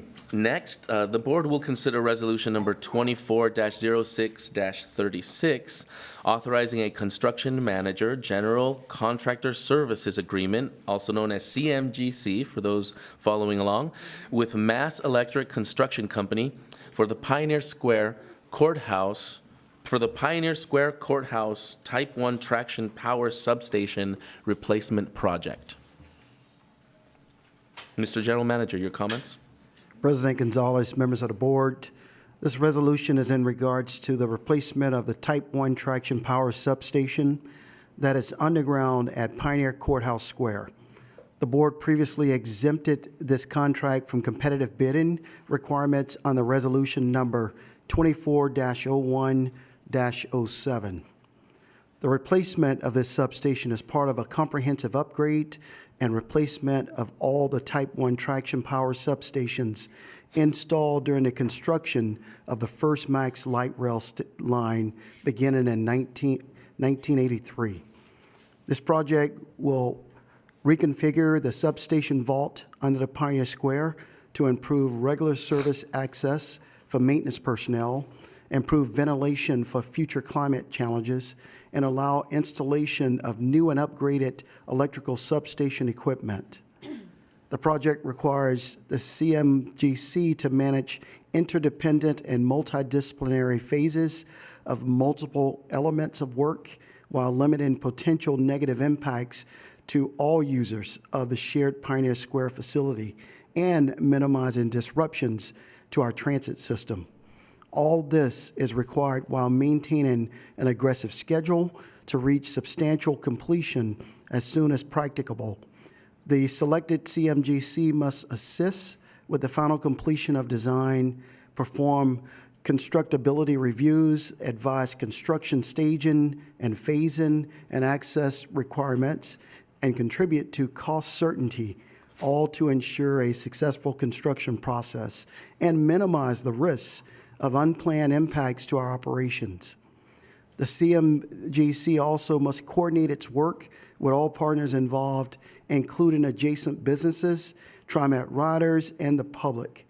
The resolution requests the board's approval of Mass Electric Construction Company as the CMGC and approval of the initial amount of just over $295,000 for pre-construction services for the project.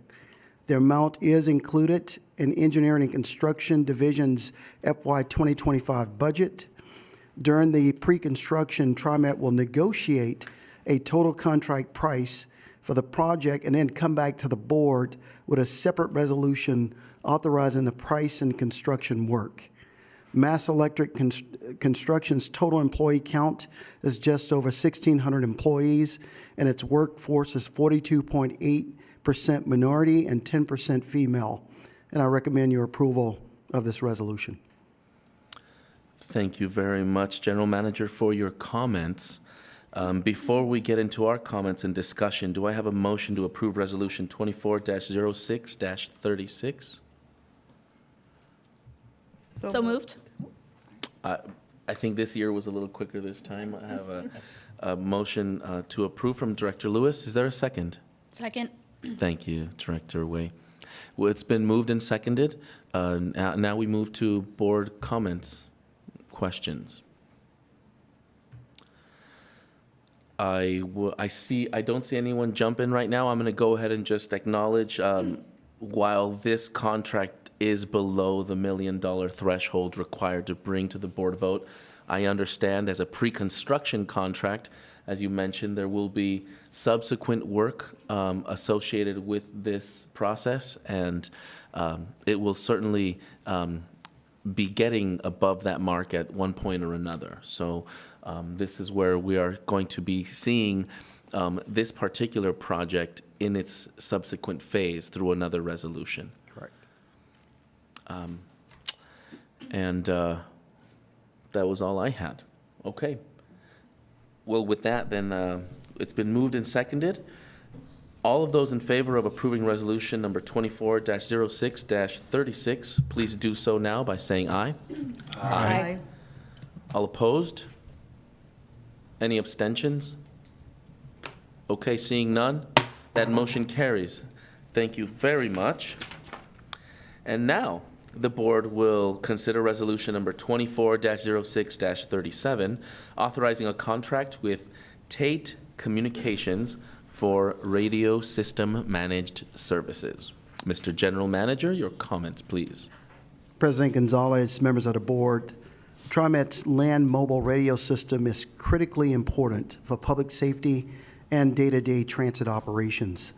The system is designed for transit use and includes mobile radios and buses, trains, non-revenue vehicles or NRVs, and lift vehicles, as well as mobile radios for our supervisors, transit police, and other security personnel. It includes 2 control sites, 8 radio tower sites that are interconnected by TriMet's microwave and IT fiber network. The system must be monitored and managed 24 hours a day, 7 days a week, and it relies on proprietary equipment and software that can only be maintained by authorized Tate personnel. So I have our Director of IT Systems, A.J. O'Connor. He's here to explain a bit more. Thank you, Sam. Thank you, Director Gonzalez and the rest of the board. I have a short presentation on exactly what our radio system is and what this contract you hopefully will approve is for. Next slide, please. So our land mobile radio, it's referred to as LMR, you'll see that possibly in the resolution, provides radio coverage throughout all of TriMet's service area, including through the Robertson Tunnel. It allows voice communication to all our vehicle, our staff, our command centers at Center Street. It provides emergency alarm capabilities. It has resilient and redundant features that allow us to withstand certain events and emergencies. And it provides interoperation between other government agencies' radio systems. Next slide, please. This is what the typical mobile radio looks like. This is what's installed in vehicles. In the light rail vehicles, the faceplate is missing, but in general, that's what the radio looks like. They're also installed in the Operations Command Center for bus dispatch, rail control, and our new Security Operations Center, or will be. They're also in break rooms, signal rooms, and other locations. And GPS antenna and locations also are available. Next slide, please. These are the portable radios that field staff use, basically all maintenance of way personnel in the field, road supervisors, safety and security. Like we said, GPS is built in, and there is an emergency button on every one of those mobile radios should it be needed. Next slide, please. We have a resilient full coverage system. The map you see in front of you in the little red dots is where each of the 8 tower sites are located. We have 2 primary, Mount Scott and Council Crest carry the bulk of the coverage. And as Sam Dessou mentioned, this is all connected via microwave connection and fiber in different locations. Next slide, please. So what this contract is Tate is the manufacturer of the radio system. They're based in Christchurch, New Zealand. They monitor 24/7 our network, so they are alerted if anything goes down between those radio sites, if there's any issue in a particular piece of equipment in those rooms. And oftentimes they're able to remotely go in and correct the problem before we experience any degradation in service.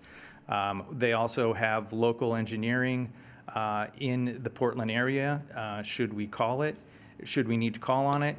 They provide regular reporting on the capacity of the system and the quality of that system so that we're monitoring any degradation, or more likely when Forward Together happens and we really radically change our service area, some of the towers get overloaded and we have to move radio frequencies from one tower to another to accommodate that. They provide the kind of reporting that allows us to plan well ahead of time to make those kind of changes. In addition, they provide regular software and security updates to the systems that are providing all this radio traffic.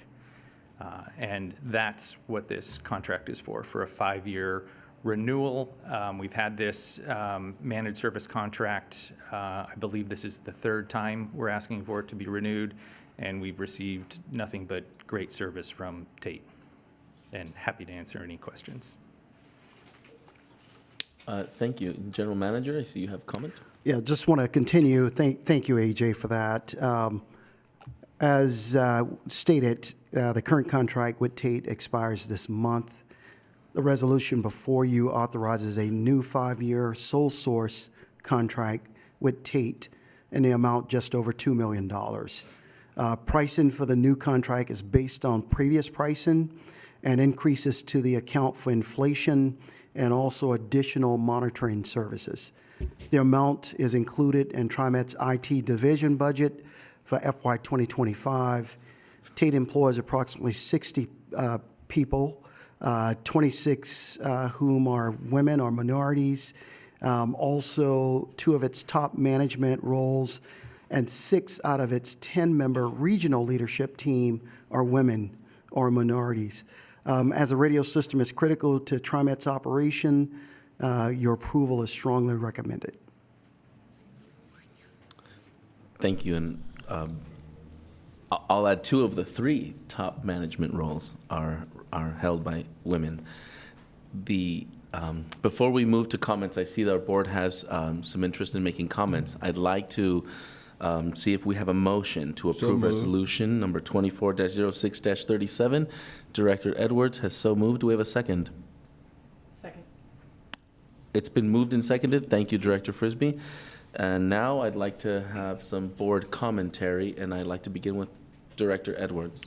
Thank you very much. Thank you for your presentation. And as usual, I think my biggest concern is compromising the integrity of the system. What safeguards do we have in place to make sure that doesn't happen? Because we have so many personnel involved in this. And my other question is on the GPS being optional. Is that just optional on the mobile phone, and why is that optional on that mobile radio? On a vehicle, you can get the GPS from several different sources. So on the vehicle, you don't necessarily have to rely on it from the radio. It's available for all of them. The portable radios have the GPS. Regarding the safety and security, that's exactly one of the benefits of this contract is we're going to get regular security software updates from Tate to make sure that the software running on the radio equipment and servers is patched and safe. In terms of network vulnerability, I won't go into the details in a public forum, but we went through a major effort 5 years ago, I think, to completely remove the radio network from the regular IT network, isolating it for the very reasons that you stated, that this is a safety critical system.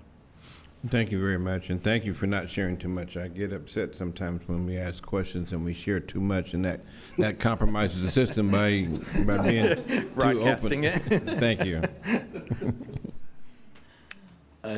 Director Way? Thank you.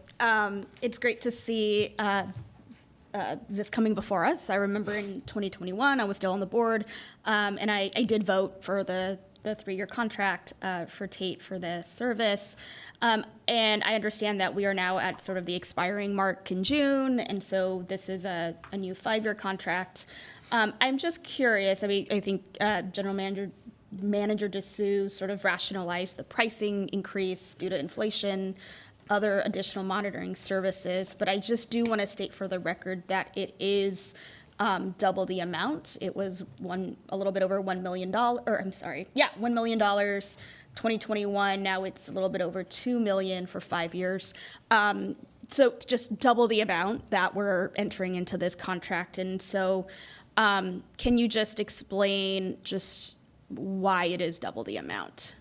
Like what are the new features? What are the drivers? Exactly, yeah. One is the amount of radios has continued to expand. So our surface area, we added an additional tower site at Park Rose that covers what we call the Gulch, basically from 205 to 84. We had some radio issues that were brought to our attention, so we added a completely new tower site that now is being monitored. We're looking at adding emergency capabilities, or we've already started that process, and so they'll be helping us to monitor that. Sort of fail-safe efforts so that if we were to lose a tower, we'd be able to portably bring up another one. So that was also part of the increase. Okay, thank you. And then just one final question. I think that's all great, and so that makes sense to me. But given that Oregon is seeing more severe weather, right? Like the recent winter storms, the ice. Will this solve any of that in terms of the communication and the efficiency of the radio system? The backup emergency system that we're in the process of bringing up would allow us to withstand losing one of the towers. We could set up if we lost control, we can set up an emergency control system. So that is one of the things we're looking at. We're also working with other regional partners. I didn't mention this in the presentation, but obviously, these tower sites are extremely expensive, so we share space, and people share space in our towers. So we're working with our radio partners in other government agencies, and there are efforts to look at expanding those emergency capabilities between the groups, should there be, the big earthquake, for example. Okay, thank you. Where was I? Director Kellogg. Yeah, thank you. So the last words you just mentioned is what I wanted to talk about. What's our resiliency for seismic events? You said we own some of these towers, but I assume we lease space on others. So is there a collaborative effort to make these things seismically resilient if they aren't already? Yes, I believe, and I can ask Dave, my radio engineer behind me, but I believe they all are seismically safe at this point. And we can, I don't know, Dave, do you want to comment? Yeah, I just think it's an extremely important issue given the mission critical nature of this. Mm-hmm.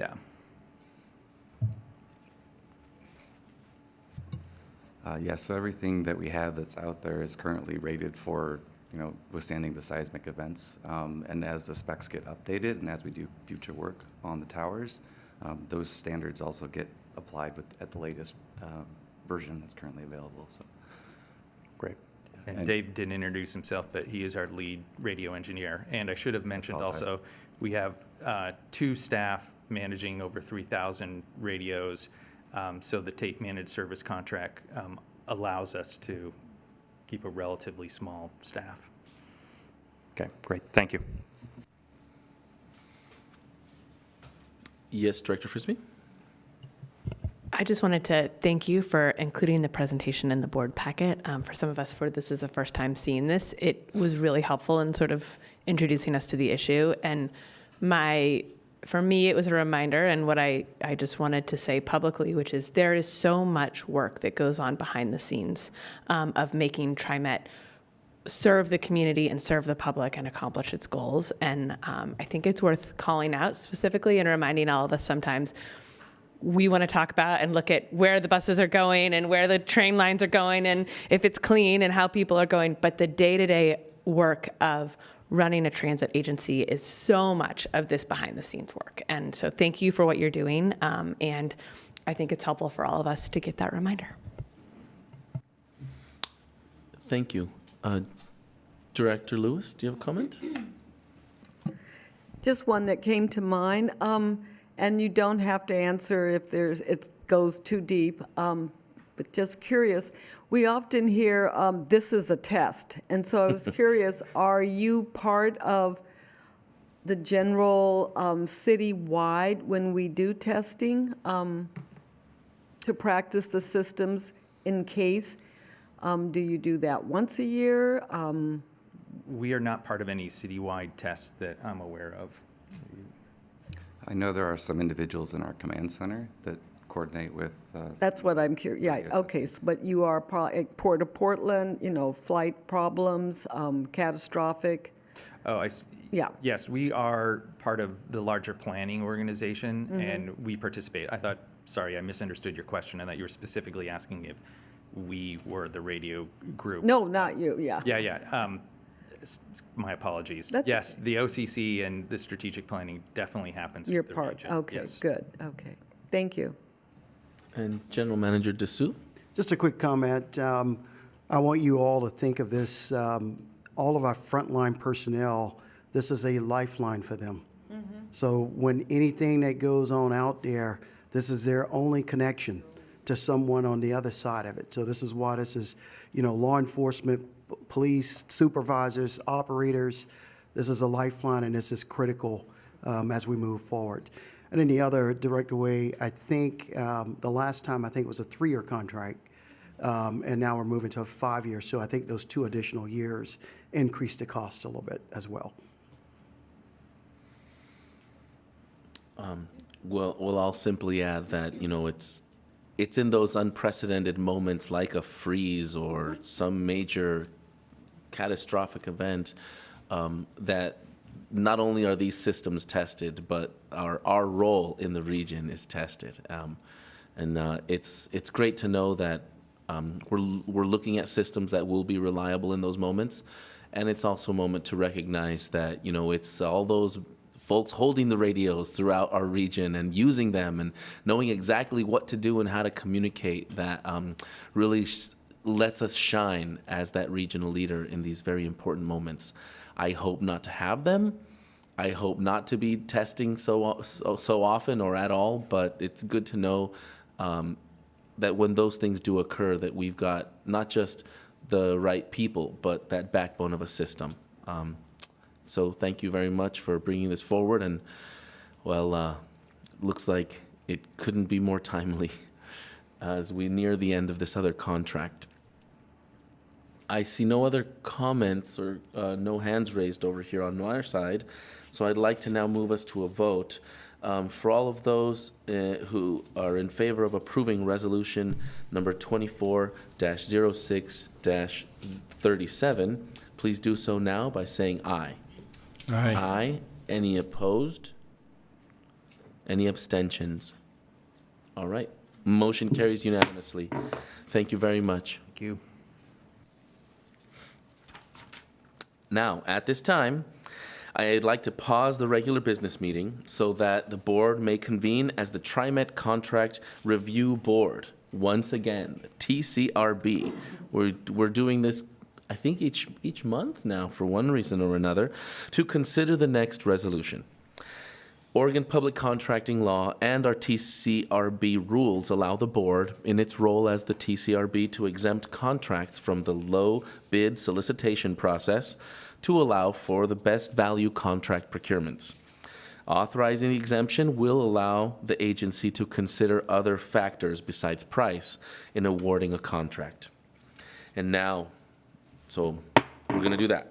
So now, in our role as the TCRB, we will consider resolution number 24-06-38, requesting that the TCRB authorize an exemption from low bid requirements to allow a best value solicitation for general site preparation and construction of the main distribution facility, MDF, at the future Columbia Operations Facility. Mr. General Manager, your comments, please. President Gonzalez and members of the board, TriMet intends to develop our industrial property at Northeast Columbia Boulevard and to the Columbia Operations Facility, which will ultimately support and house as many as 252 zero-emission buses. The proposed solicitation will seek a contractor who can demolish and remove 7 existing buildings on site and construct a main distribution facility at the location. The distribution facility will be the central hub for fiber optics on the property and is essential for IT services.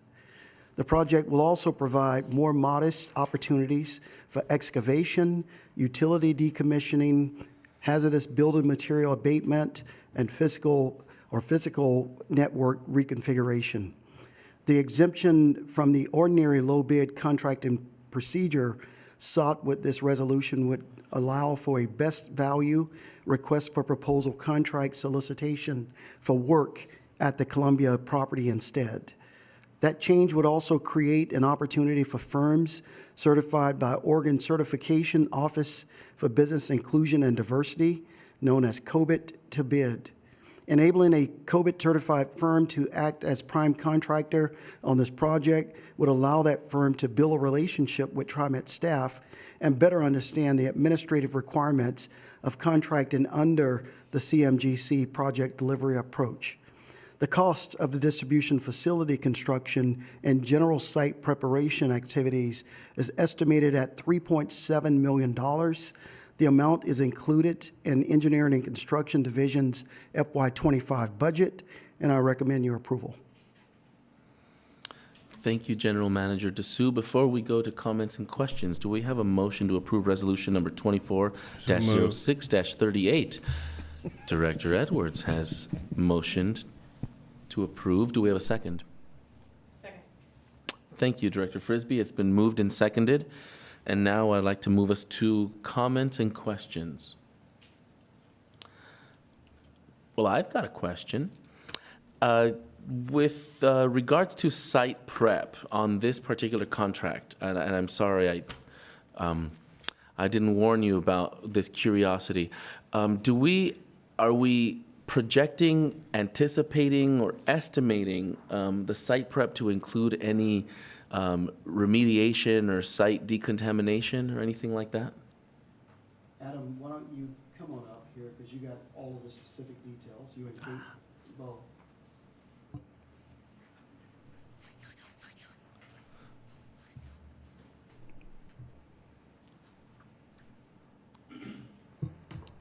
Adam Sutherland, sorry. Thank you. The site prep is primarily the deconstruction of the buildings on site. The work is limited to the building footprint, so any contamination that we find within the building footprint would be addressed under this project. Any wide-scale site contamination would be the larger Columbia project where we go to actually build the campus up. And are we anticipating some to take place within the footprint? Yes, it's a pretty good guess that we're going to find some stuff under those buildings, absolutely. I've done remodels at home and found things I didn't anticipate in the walls, so I would imagine. Thank you. Thank you. That was the question. I appreciate that, and we'll know more soon, I suppose, once we're in there. Okay. All right. Well, thank you for that. And are there any other questions or comments from the board? Okay, seeing none, I'd like to see if we can get to a vote. Was there a comment or a question? No question. Thank you. All of those in favor of approving resolution number 24-06-38, please do so now by saying aye. Aye. Any opposed? Any abstentions? All right, seeing none, the motion carries unanimously. Thank you for sticking around. Appreciate that. Now, I will adjourn the TCRB and reconvene the TriMet Board of Directors meeting for the balance of this meeting. And we have no other resolutions on the agenda. So with that, I'd like to close out resolutions for today. But sit tight, before we conclude our June board meeting, there is one additional matter that I would like to note. Now, it feels especially appropriate to be making the announcement today as the TriMet board and staff transitions into our new home here today. And that's simply because I myself am going to be transitioning into a new home. There's beginnings and ends to everything, and for me, living in District 2 is coming to an end. And earlier this week, I let Governor Kotek know that I will be moving from Sub-District 2 of the TriMet District. And as my fellow board members know, all TriMet board members must reside within the sub-district in which they are appointed in order to continue to serve on the board. So I therefore have respectfully tendered my resignation to the governor in service to TriMet as a board member effective July 31st of 2024. And now, as I've said to the governor, serving on the TriMet board these past 6 years has been one of the most profoundly satisfying experiences of my life. This agency does important, meaningful work for our region. We're part of what made the region famous so many years ago. And this agency, as we've heard in today's resolutions, continues to address the important challenges of our time, and it has done so in the years that I've been here and in the years that I've known of the agency. It has done so in such an important, meaningful, and authentic way. It has risen to effectively meet those challenges, and I'm proud to say it has risen to meet those challenges with a lot of creativity and spirit. And these successes are a testament to the legacy we've all inherited in being part of the agency, as well as the folks that are here today. The leadership, Sam Dessou, as well as our executive team and the staff and the train operators that know how to take intuition and turn it into one more life saved. And it's really a testament to the caliber of the kind of folks this agency continues to attract. It's really high caliber, even to the board. And I don't mean to say that disparagingly. Our board brings their best self into this work, and I have nothing but the greatest respect for each and every one of my fellow board members, our executive team, and the staff that has been here day after day making this work successful and meaningful to the region. And I gotta tell you, it wasn't an easy decision, and it's precisely because of how much, wow, I got a frog in my throat. Hold on. It's precisely because I value this work as well. I see its importance to our region. I see how much it affects the lives of people who got to get to work, school, and to shopping, to church every day. And I have so much pride for the work that you do and to be attached to it, to get to wear this little pin once in a while. I really believe in the far-reaching work that each and every one of you get to do together. I'm super jealous at times, and it's really nice to be able to be associated with that work as a board member. Now, I'm going to contain myself because I will be here for another month, and I have some more thoughts and a lot more feels to share. And I will be around at next month's board meeting, which will be my last board meeting as board president. We'll have some board actions to take as on the heels of that. And we'll get to be here to officially commemorate our welcome home here, to inaugurate our space. So in the meantime, I know that we will all continue to do meaningful work. I will continue to do some good work and share perhaps more opinions than are asked of me, with as much enthusiasm as ever. And I invite everybody to come next month to the inauguration of the space, which I hope includes cake. It seems like an appropriate moment for that. And to have cake at the board, at the breakfast cake, of course. a bus-shaped cake, I'm hearing. Loving the ideas from the board. Yes. And so, it's with heartfelt appreciation it's a it's a bittersweet transition, but such is life. And I'm excited for what is to come for the agency, and believe you me, I'm going to be watching close. So with that, I try to get this frog out of my throat, and I adjourn the board meeting.